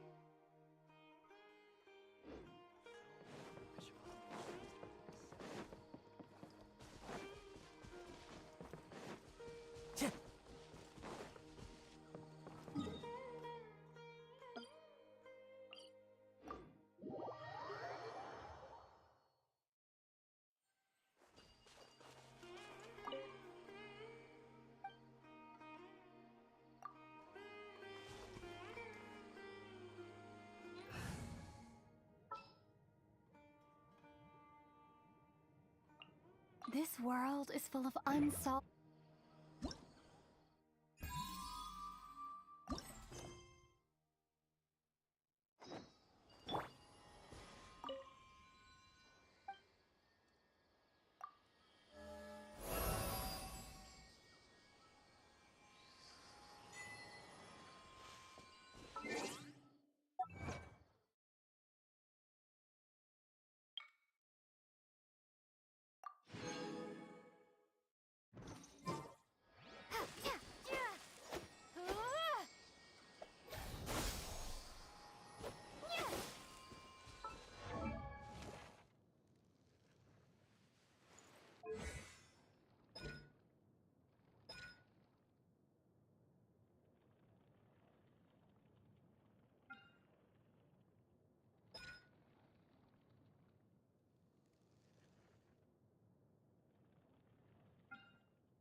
Hypatia should still be in the cave.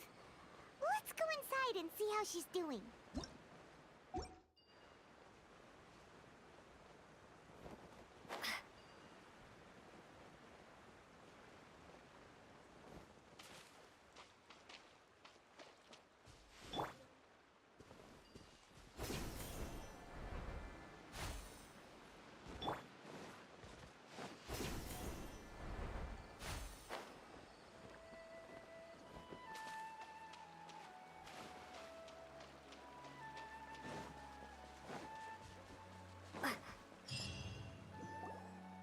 Hello? Hypatia? Hey, there's nobody here. Maybe she went out to look for some food. Let's try looking around the area.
There you are!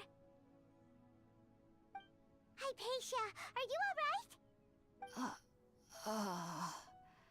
So hungry.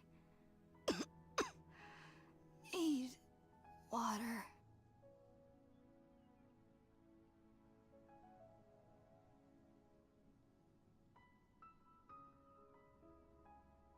There's no way we can get her to eat in her current condition.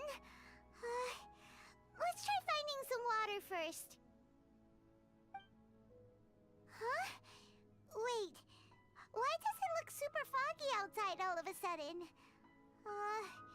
Anyway, let's go look around.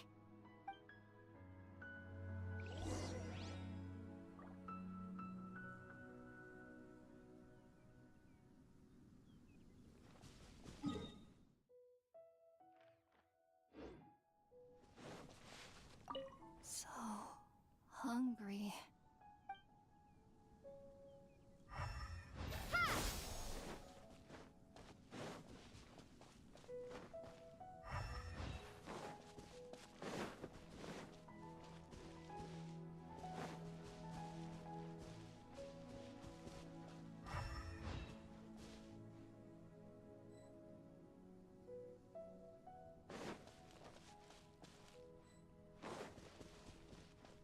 Scatter!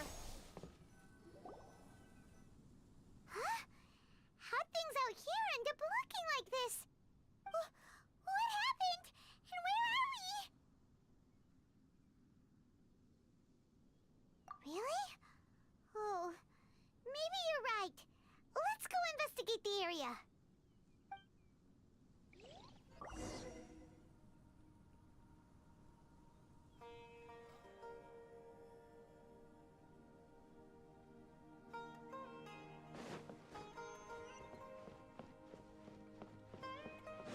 Propagate!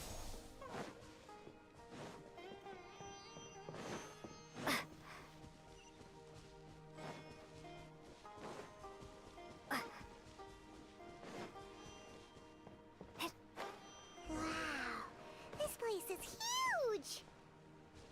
Paimon knew there's something off about that cave. Let's think of a way to get over there and have a closer look. Who knows? Maybe we'll find a lead of some kind.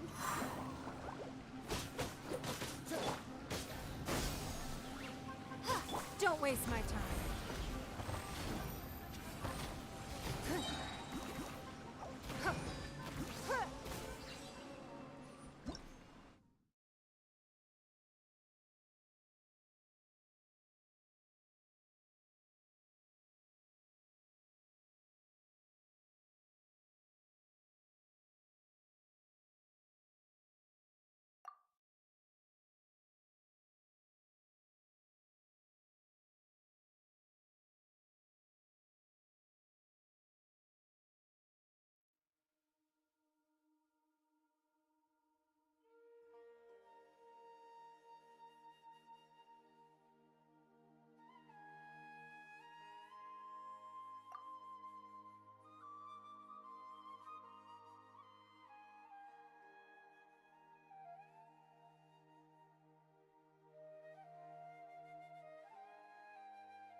Follow the wind.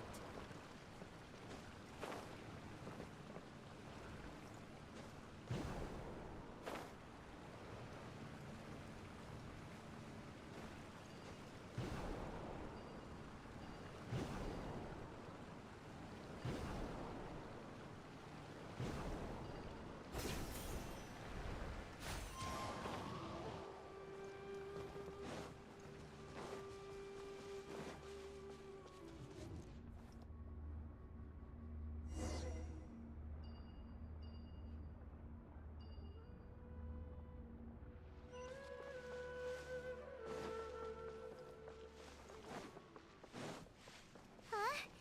What happened just now? Why'd everything around us suddenly change?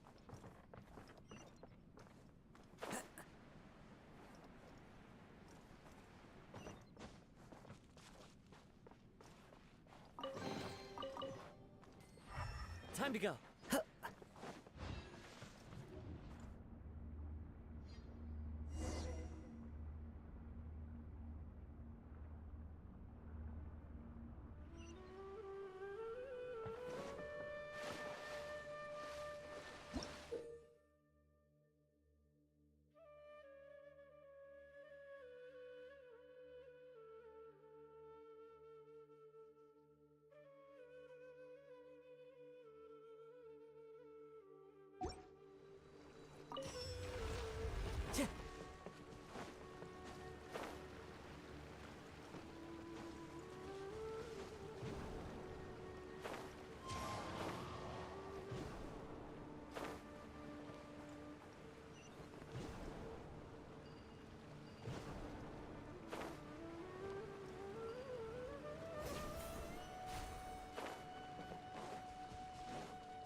Time to go.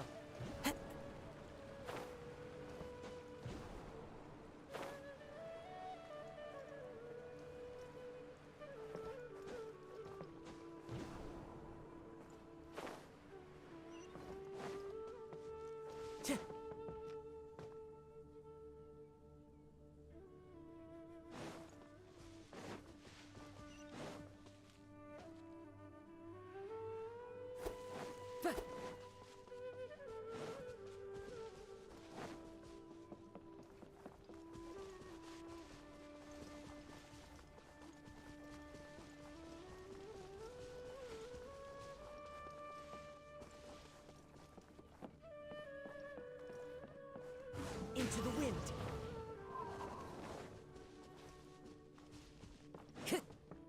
Time to go.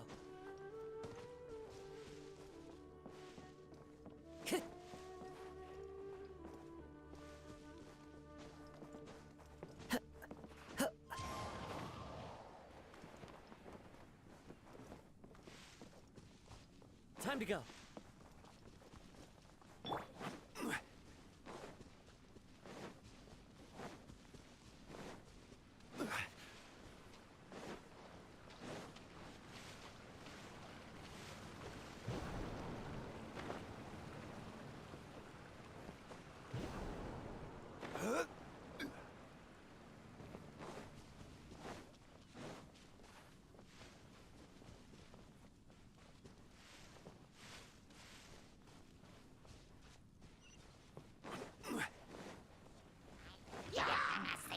Stabilize! This is order!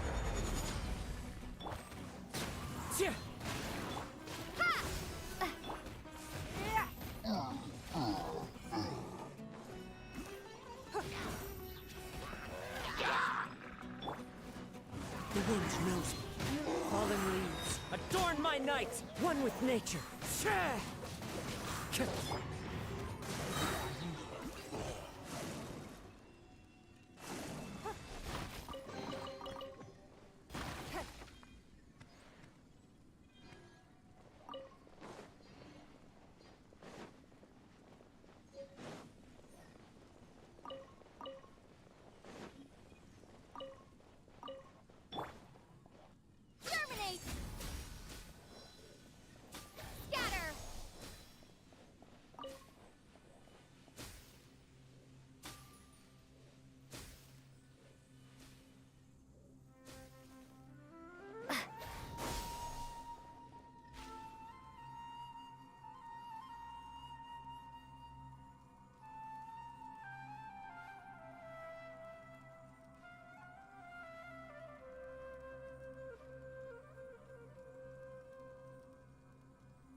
no good!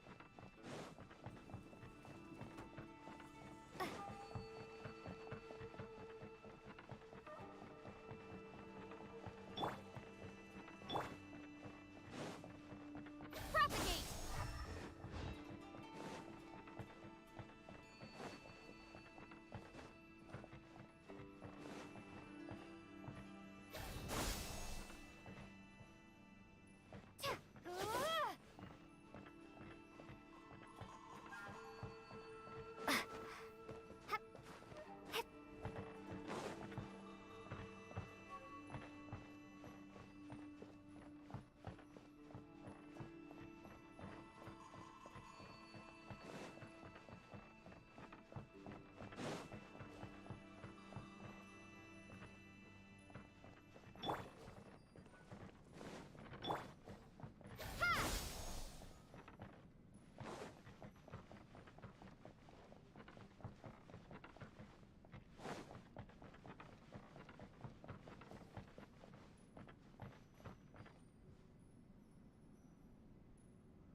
Well. Looks like we meet again, traveler. The Abyss Herald! What are you planning to do in this strange place? Strange place. Plotting. You needn't worry about such things. They don't concern you. Bow before the Abyss!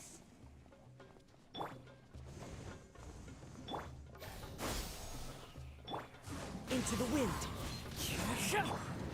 Solidify! As one with wind and cloud. Wind strike. Scatter! It's nothing. Submit!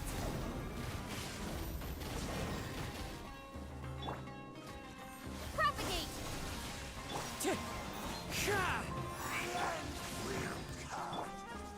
Gather! Scatter!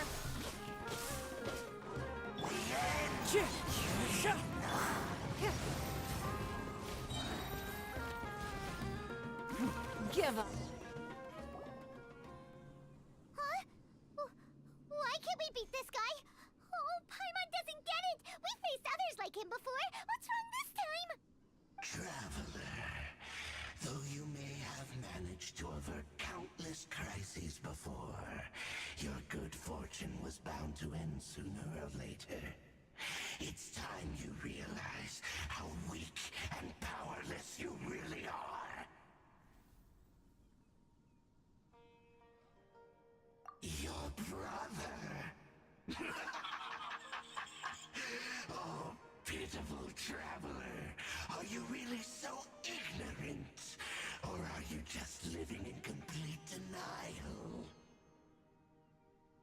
His Highness has long since forsaken you. Your meager existence in his eyes is that of an annoying bug, only to be stepped upon. The bonds of love and family which drive you to find your sibling are utterly gone. Your journey is meaningless. But don't you fret now. Today will be your last. Now die!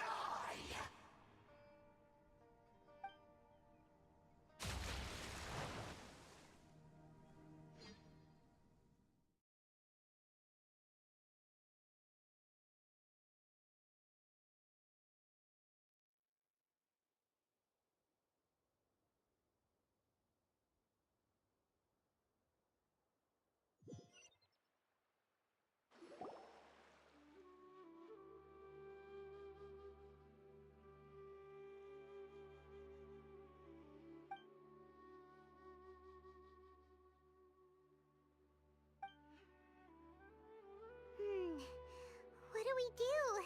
We haven't seen Hypatia anywhere out here.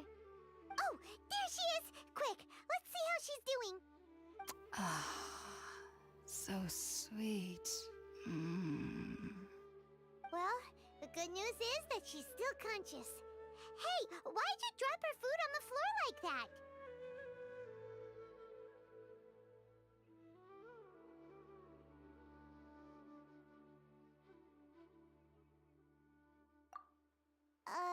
Are you okay? That's really not like you. Anyways, we can talk about this later.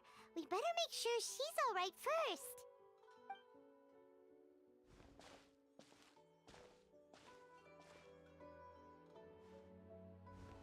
Whoa! Wait a sec. Look at all this fruit lying around her. We can put that to good use.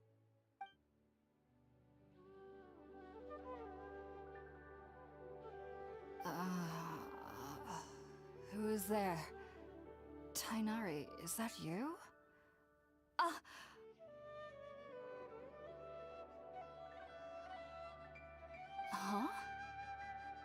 It's okay. You can relax, Hypatia.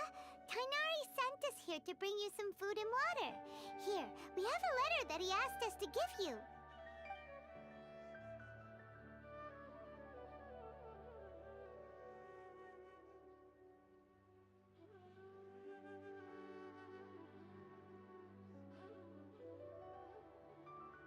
I see. So, you're friends of Tighnari. I apologize for all the trouble I've caused you. I'm grateful that you came so quickly to save me. You even brought all this fruit. Well, actually, we didn't bring the fruit. It was already here when we arrived. We were kind of wondering about that, actually. When we found you here, there was all this fruit lying around and even some juice dripping from your lips. How did you end up like this anyway? Oh, really? I seem to understand now. All the fruit was likely from my, neighbor. Must have come by and saw me like this. Your neighbor? You mean there's someone else living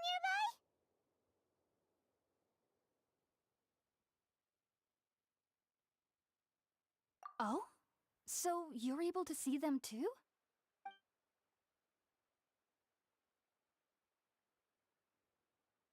Wait, hold on a second, Traveler. You say that before we arrived, you saw some mysterious creature and suddenly had a strange dream? Isn't that a little too crazy to believe? No, I actually do believe what the Traveler is saying. I myself had a similar experience once before and ended up scaring my timid little neighbor here. You needn't worry. They mean you no harm. They only dragged you into the dream because they hoped to buy themselves a little time in order to scurry away. So, Hypatia, just what kind of creature is your neighbor exactly? I'm not sure what it's called, to be honest. But I do know that they have some sort of deeper connection with the Dendro Archon. I know this because the first time I saw them was also the exact day my consciousness was able to form a connection with Irminsul. Even after I opened my eyes and stopped meditating, my heart was still pounding, and my mind was racing with all the knowledge that I had touched. And at that very moment, I suddenly noticed a small figure at the opening of the cave. In my curiosity, I began to walk over to the creature. They must have already been used to me living in the cave, because they didn't seem to mind me approaching them. They just kept doing whatever they were up to. It wasn't until I crouched down next to them that they suddenly realized that I could see them. Oh! And then? And then I had a dream. By the time I came to, they were nowhere to be seen. I was convinced they'd never show up again. But sure enough, I saw them nearby a few days later. And they weren't alone. I feel like they aren't as afraid of me as the first time I approached them. But I never would have expected them to save me. Yes, no doubt about that. By the way, Tighnari mentioned in his letter that you had questions for me regarding Irminsul.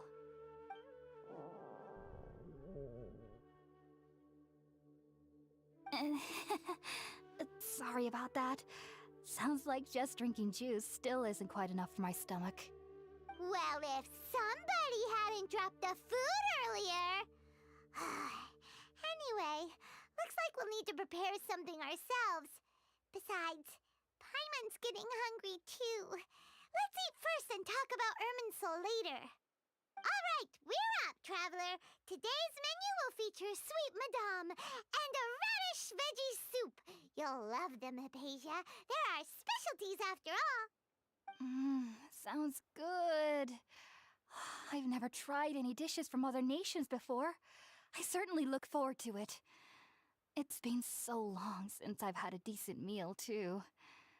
To be honest, the last time had to be when Tighnari came to visit.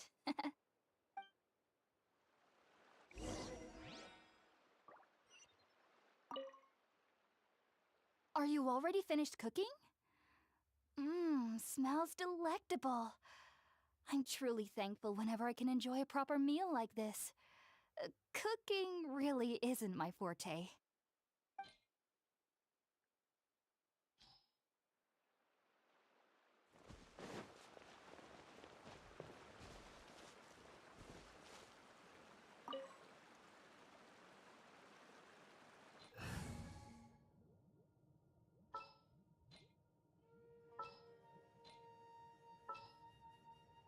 Klee can help.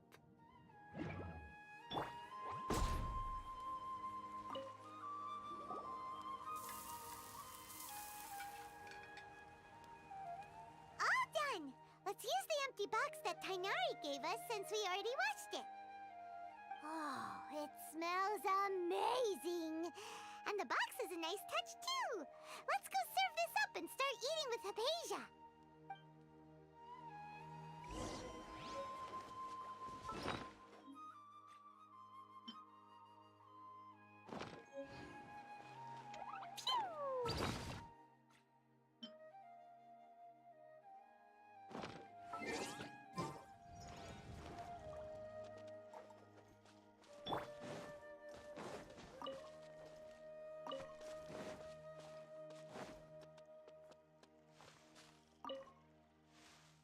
Are you already finished cooking?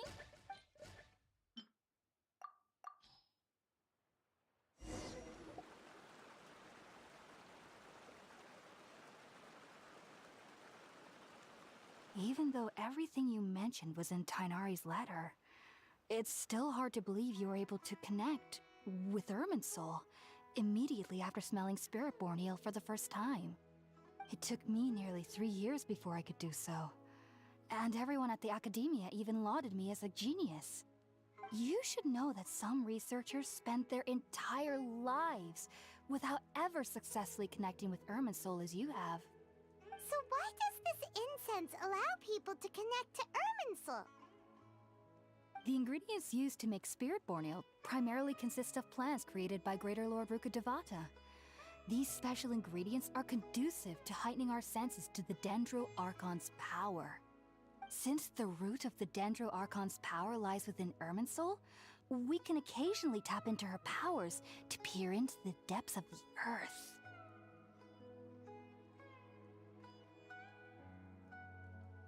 Naturally, anyone who can establish a connection with Irminsul in their first ever attempt must be a person of great understanding. Makes sense. But Paimon's got a question. Why was she sensitive to the smell of those plants for such a long time? That was primarily due to her body's unique constitution. Stimulated by the incense, she could perceive the Dendro Archon's power and experience the sensory overload, hence the adverse reactions. Taking in any scent similar to the ingredients of Spiritborn Ale would cause adverse effects. Not to worry though, it appears you've already fully recovered. Technically, your body should still be sensitive to the powers of the Dendro Archon, but unless you're using intentional meditation techniques, the scent of Spiritborn Ale should no longer trigger such reactions. Whew. Well, that's a relief. I must admit, I am quite envious of your abilities. Even if it meant suffering from pounding headaches for the rest of my life, I'd consider it worthwhile so long as I could connect with Irminsul at will. Whoa, you're really serious about this whole thing, aren't you? I am a researcher after all. As a member of the Ritaoist Darshan at the Academia, my main area of research is the stars and their connection to the fate of living beings. But there is still so much we don't know, especially regarding the mysteries that lie in the starry skies. Which is why I must turn to the all-knowing Irminsul for answers. If only my perception wasn't so limited. Unfortunately, I cannot guarantee that my every attempt to attune with Irminsul will be successful, or that doing so will leave my consciousness intact. I am currently in the stage of training known as Satyavada life. Many researchers in Sumeru have lost their minds while seeking to attune with Irminsul during this stage. Sages have said that Irminsul contains divine knowledge, and touching such knowledge without the proper preparations and abilities will only lead to one's mind caving in on itself. That's why we meditate alone. We need to ensure that our minds will be calm while minimizing the possibility of involving anyone else. Whoa, so knowledge from Irminsul can be super dangerous. Aren't you afraid of the risks, Hypatia? Of course I do. Especially during nights that are pitch black with no moonlight, and dead silent without even the sound of insects. However, I've been feeling better as of late. I don't get as scared anymore knowing that I have a little neighbor living nearby. I believe that being able to see them is a sort of blessing from the Dendro Archon. But what's strangest of all is that they're clearly an envoy of the God of Wisdom herself, and they have the curious power to make people dream. What's so strange about that? It doesn't sound so out of place for a divine being, does it? Well, it's strange because nearly nobody in Sumeru can ever dream. Huh. Is that true? Yes, well, to an extent. Only children can dream in Sumeru. Adults, however, never do. The sages say that wisdom implies rationality, but that which occurs in dreams is often neither rational nor logical.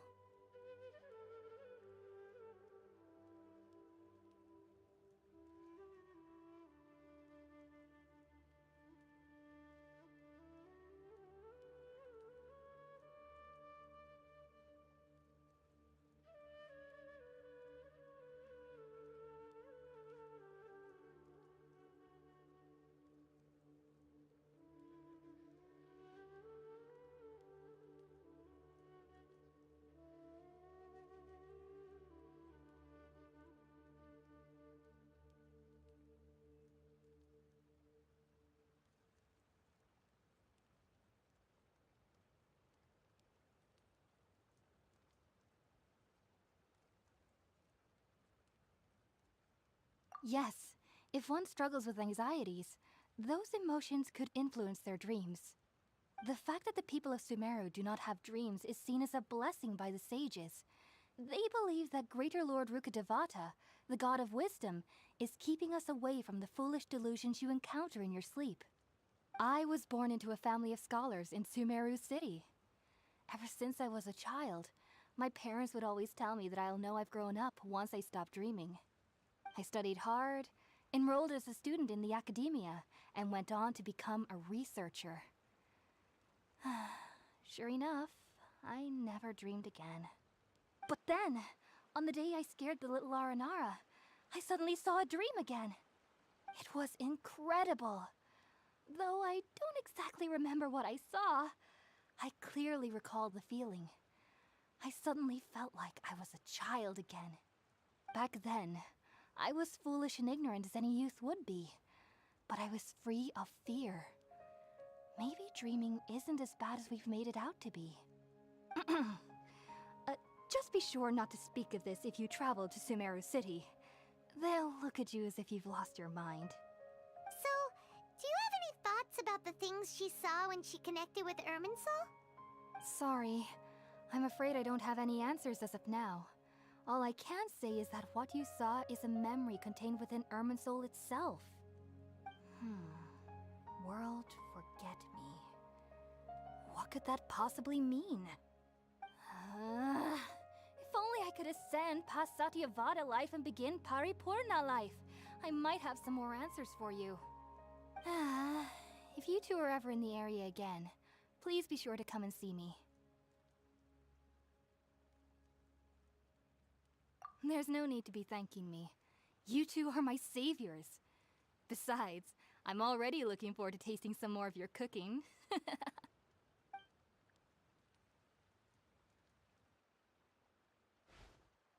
Now that we know Hypatia is alright and had the chance to ask her some questions, Paimon thinks it's about time to head back to Gandharvaville.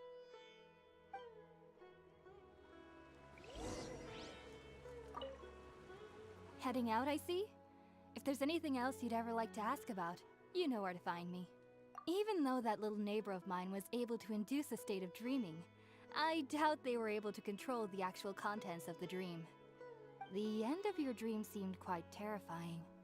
Perhaps there's something that's troubling you deep inside? Not to worry, though. I'm sure you'll be able to handle whatever comes your way in the real world. As someone from Sumeru who cannot dream, I needn't ever worry about nightmares. But lately, I've started to feel that I'm somehow missing something without dreams. It's a little hard to explain. Heading out, I see? If there's anything else you'd ever like to ask about, you know where to find me. Sumeru researchers use Spiritborn Ale to assist them in connecting with Irminsul to extract knowledge from it. Though the process can be risky, we believe that the knowledge gained is worth it. Unfortunately, I cannot help you understand your dream. At least not yet. I'm still learning how to attune to the depths of Irminsul myself. I hope that I'll be able to ascend past Satyavada life and gain deeper insights. Heading out, I see? If there's anything else you'd ever like to ask about, you know where to find me. I've heard local children here in the rainforest speaking of fairy-like creatures. But I'm from Sumeru City, and have never heard of such things when I was a child. Perhaps this is because I had a very strict upbringing. My parents would seldom allow me to play with other children. I doubt they'd ever believe me if I told them about my little neighbor out here. And speaking of my little neighbor, I think they can somehow sense when Tighnari is coming to visit me. I've noticed on several occasions that as they're playing under the trees, they'll suddenly tense up and scamper away for no apparent reason. Shortly after they do this, Tighnari always shows up here. Perhaps I should ask Tighnari about this the next time I see him. Heading out, I see? If there's anything else you'd ever like to ask, take care. Do remember to come visit anytime you're in the area. I would be happy to chat with you.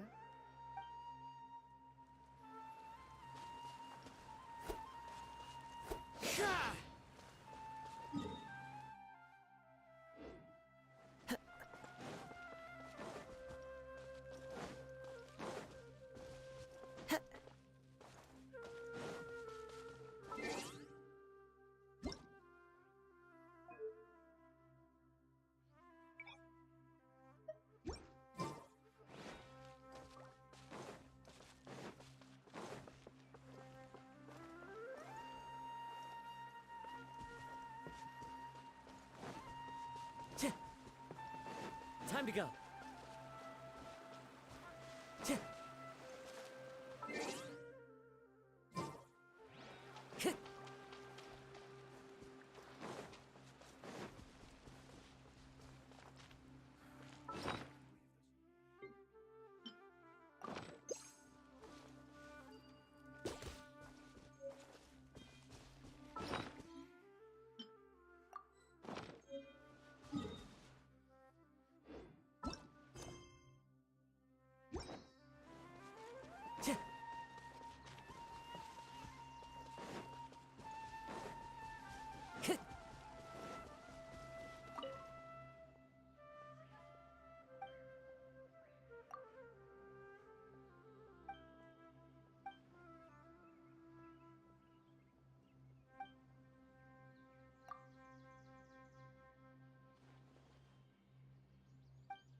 Time to go.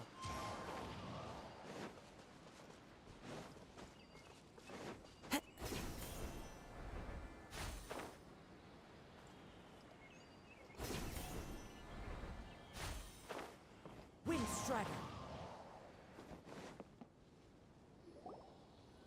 Think about it, Tainari. Refusing to join is tantamount to burying your head in the sand.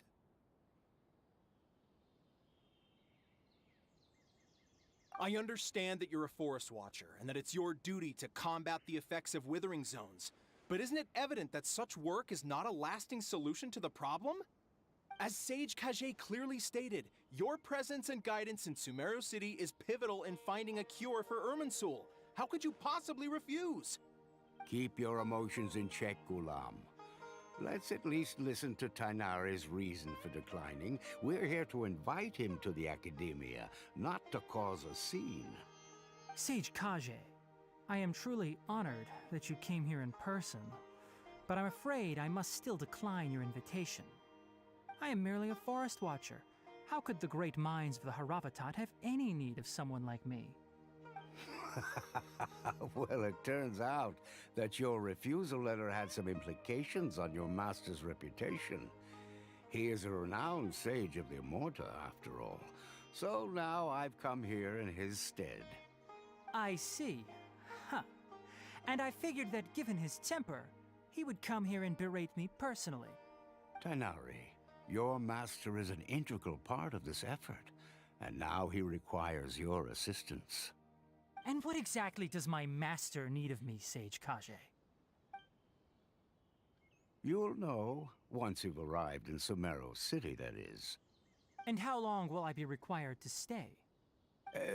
There's no definite answer as of now. Do you mean to tell me that despite coming all the way here to Gandharvaville, you still can't answer the questions I laid out in the letter to my master? If that's the case, then I'm afraid I cannot give you a definite answer either. Tainari, but you... So be it. Come, Gulam, we're leaving.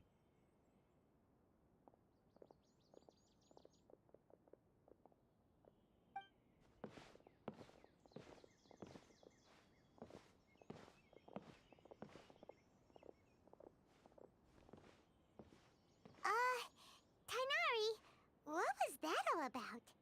It's nothing. Some people from the Academia wanted me to go to Sumeru City to assist them with a project, but I had to refuse on account of all my responsibilities here. But all that can wait. How did things go with Hypatia? It was quite the eventful trip, but the main thing is that she's safe and sound. She answered a bunch of questions for us, too. Very good. Now that the Traveler has made a full recovery, there shouldn't be any reason for you to tarry here longer. I assume you will be heading to Sumeru City, correct? That's right! We want to meet Lesser Lord Kusanali and ask her for advice. Do you have any idea on how we can find her? Sorry. I'm afraid I don't have any advice for you there. Well, do you at least know anyone we can try asking in Sumeru City? Let me think. My trips to Sumeru City have been fairly short, and most of my acquaintances are researchers. How about this? I'll write you a letter of introduction that you can give to a researcher I know. He's from the Immorta Darshan and is adept at gathering information. Asking him might prove worthwhile. Also, when you enter Sumeru City, you'll probably end up receiving something like this item here. I'm not sure if it will ever come in handy for you, but maybe you can give it a try. Oh? What is it? It's called an Akasha Terminal. It's a tool produced by the Academia that utilizes the legacy of Greater Lord Rukkhadevata. Some say that this very item is the basis of Sumeru's reputation as the City of Wisdom. Needless to say, this device and its usage fall under the Academia's expertise, so I'll leave it to them to show you how to use it. Great! Next up, Sumeru City! But wait, before that... That's right! Tighnari, we have something important to say to Kale before we leave. Is she doing better now? Yes, she's doing much better. After being confined to her bed all this time, I thought a little walk would do her some good. Last I saw her, she was taking the path towards the North Crossing. She knew you two would be leaving soon, so she must have wanted to see you off. Thanks, Tighnari. All right, let's go! Farewell, and good luck to you both.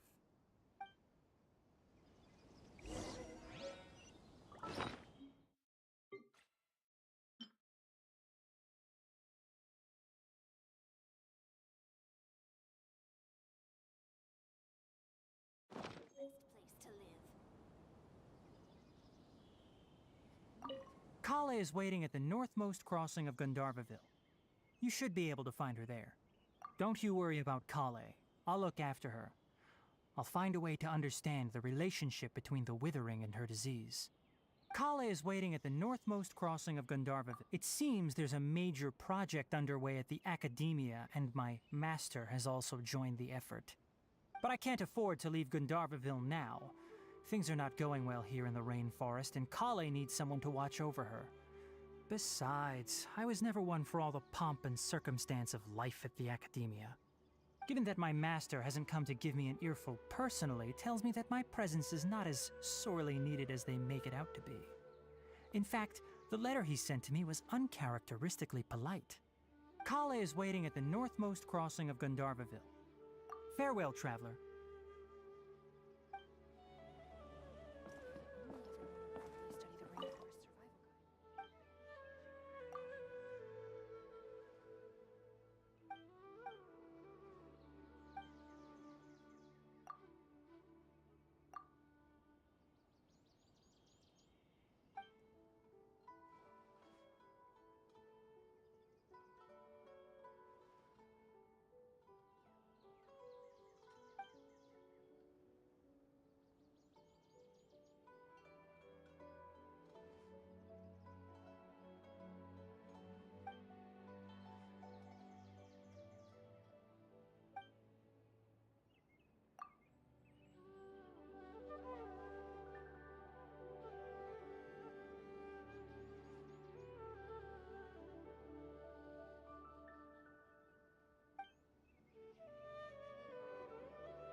The rainforest is the best place to live.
you two.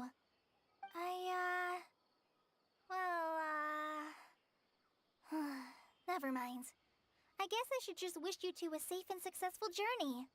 Thanks for waiting here just to see us off, Kale. We're headed to Sumeru City. Don't worry about me. I can take care of myself. My condition won't be getting in the way of my duties. I want to be a forest ranger after all. It's up to me and the others to protect the rainforest here. And, I'm sorry. I should have told you both about my condition when we first met. I just wanted you two to treat me as a normal friend, not some girl that needs your sympathy. But I guess now I understand that the most important thing is for friends to be genuine with one another. There's no need to apologize, Kale. We should be thanking you for trusting us enough to be your friends and sharing your past with us. We're probably still gonna worry about your condition, but that's because we're friends and we care about you. Thank you. That means a lot. Before you leave, I have something for you. Oh? What is it? It's my recipe for pita pockets. I told you that I'd give you a copy, remember? My handwriting is a little, messy, so please don't laugh. Yay! Thanks, Kale. Now we can eat those scrumptious little pitas whenever and wherever we like. I hope that whenever you eat them, you'll both remember your time here in Gandharvaville. Well then, I, trainee Forest Ranger Kale, bid you both farewell. Please visit Gandharvaville again. The Rangers will always be ready to assist you here.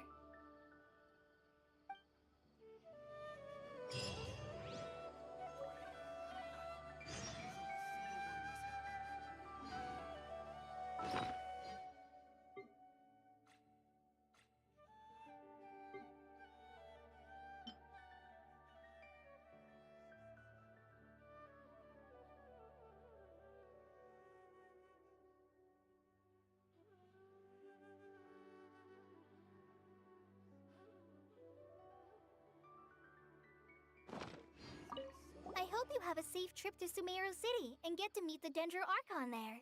I'm much better now. I'll be back on patrol again starting tomorrow. Even though I'm not quite ready to help Master clear the Withering Zones yet, there is still plenty of other tasks for me to handle.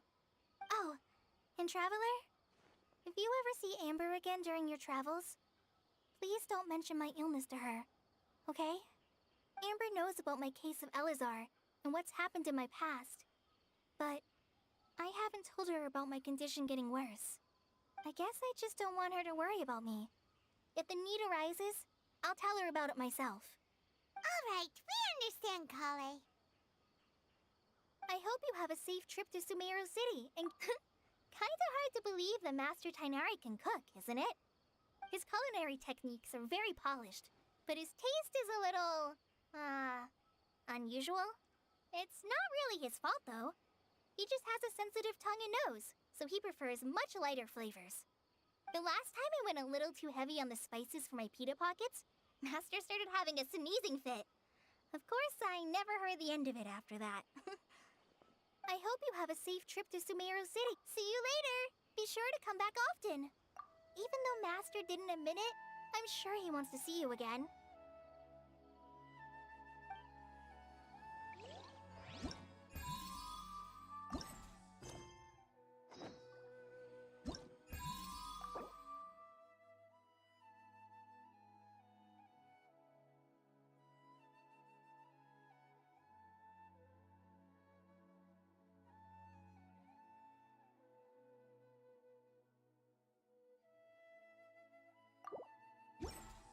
Time to go.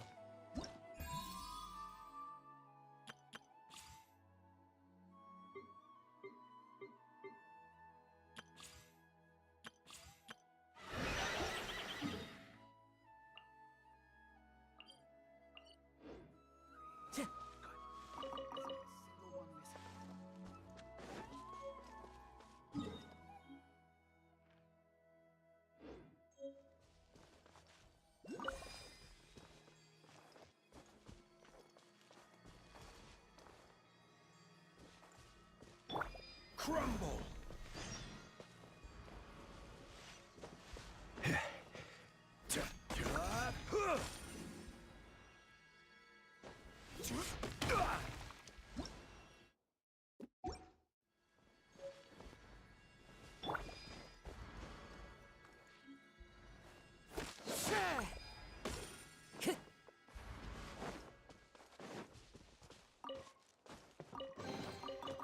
brings a smile to my face.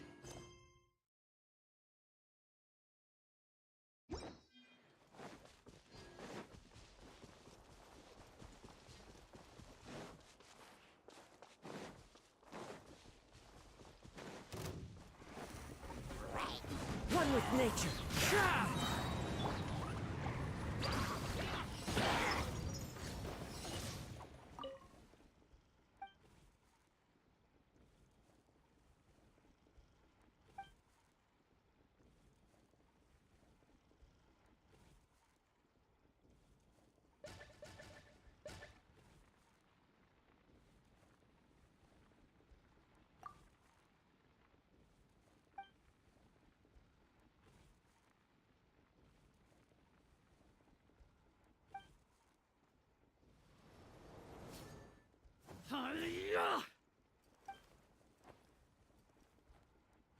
No more tricks up your sleeve.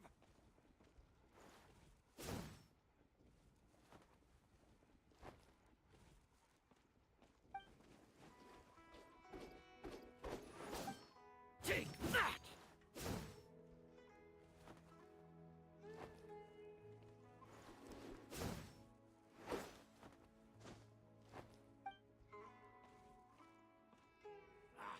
Come on, you coward!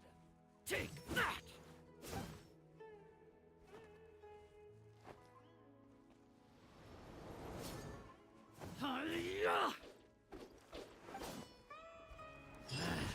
A new punching bag.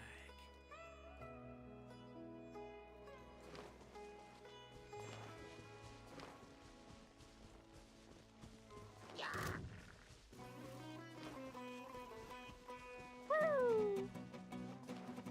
Fine, fine, fine! The wind knows me. It's nothing.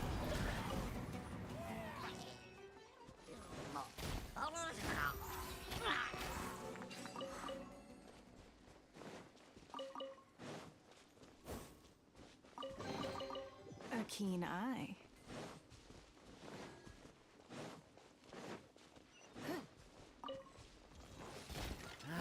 A new punching bag. Don't waste my time. Need more.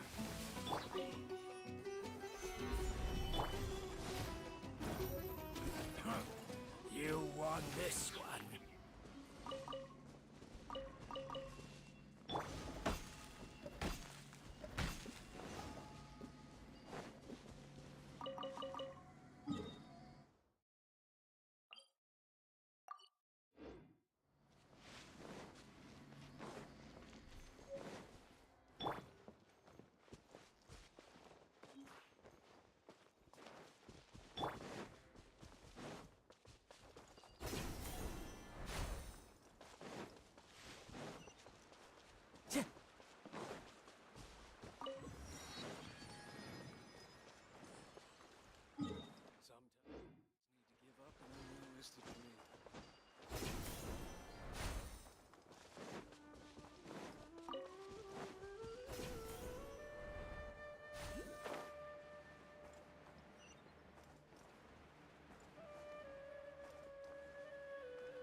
One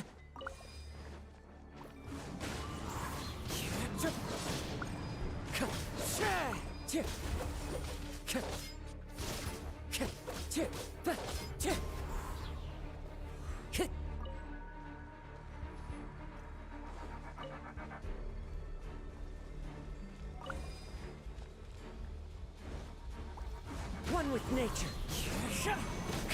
It's nothing.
Just what will we come across?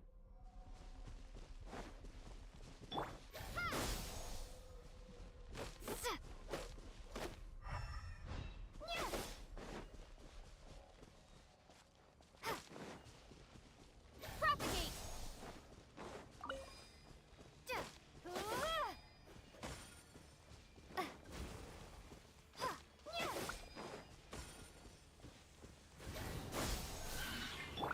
The wind knows me. Solidify! Give up.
It's all thanks to Lesser Lord Kusanali that my illness hasn't gotten worse.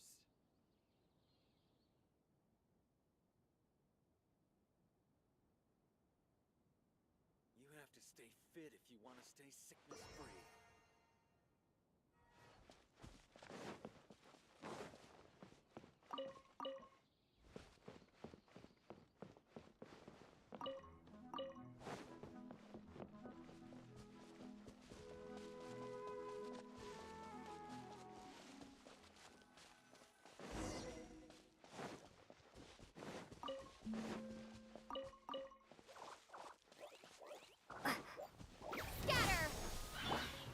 One with nature.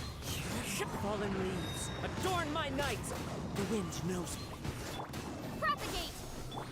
Don't waste my time.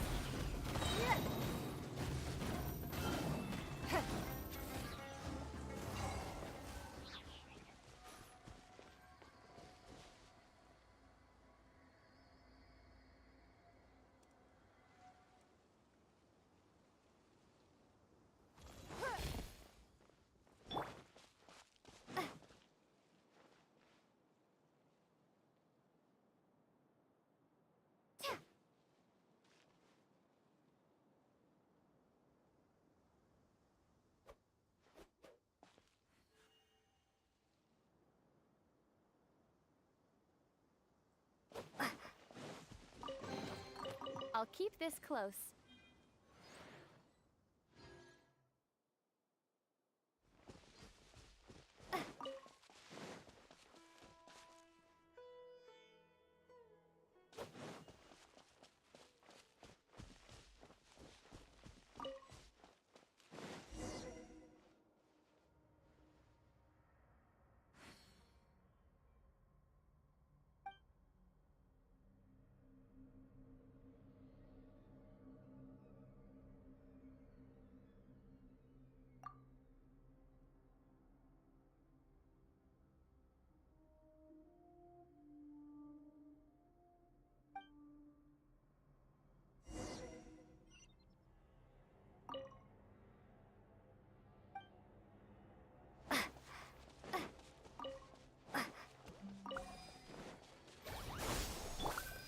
Stabilize! One with nature. It's nothing. Submit!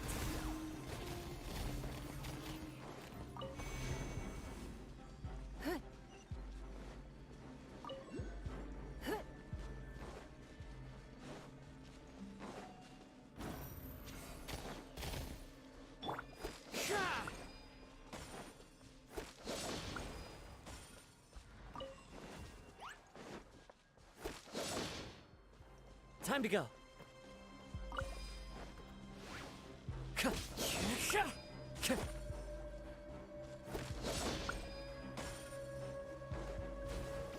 Order guide you.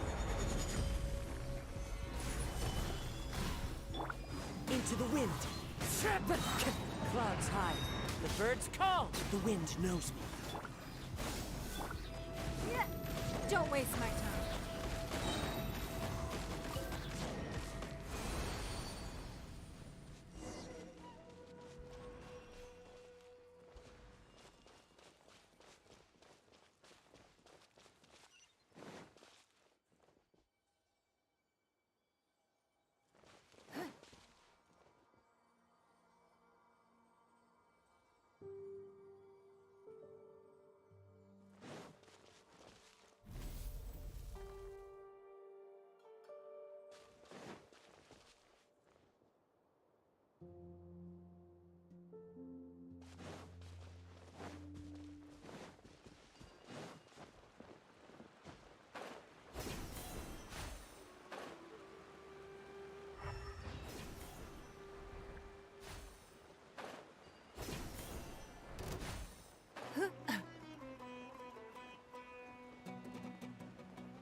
nothing.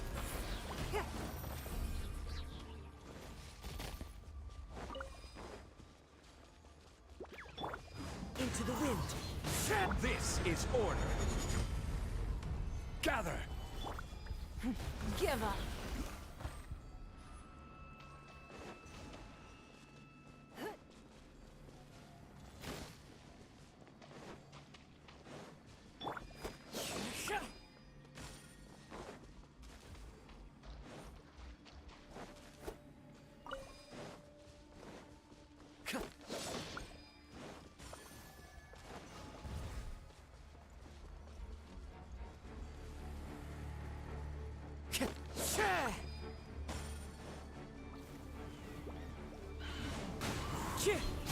As one with wind and cloud. The wind knows me. Don't waste my time.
Time to go.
it time for me to join you? For justice.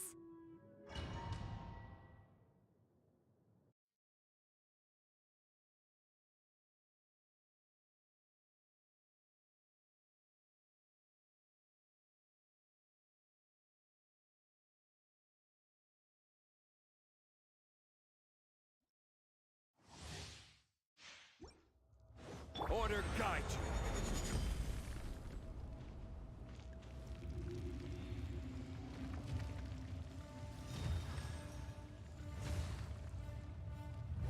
It is time, Morax. We settle this now. Rain, out! Time to go!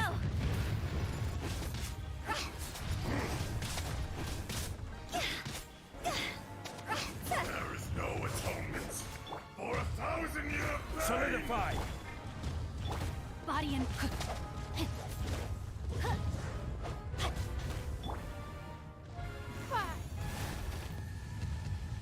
Today, you witness your reckoning.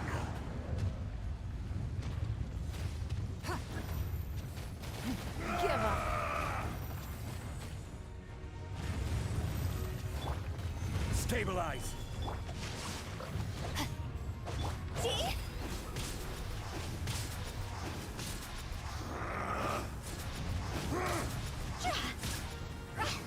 The enraged Earth will not absolve Solidify. you. Don't waste my time.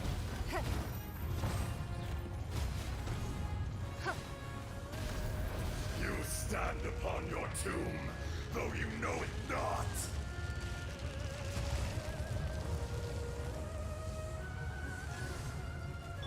Come, Stabilize. No, my experience soul! an eon Witness of the power of suffering. Gugwa! Rain, out!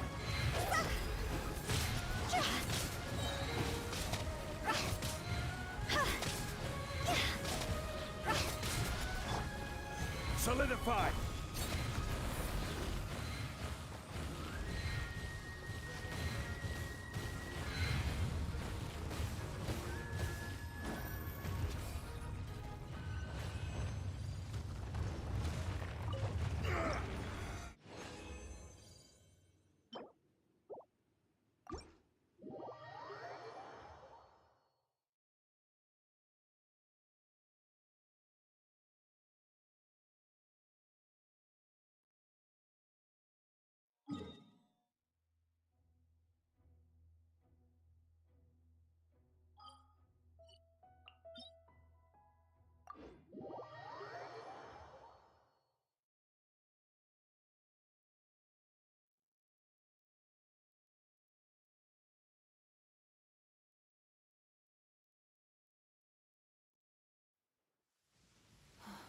It's raining.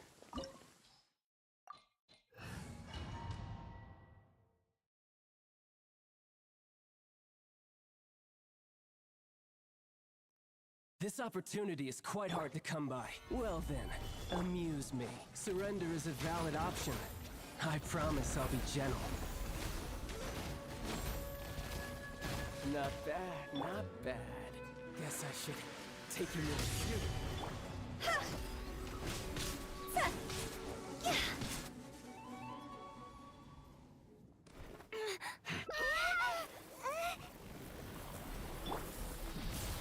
Solidify.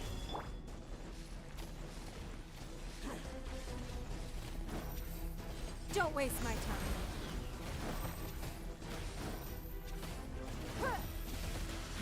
Give up.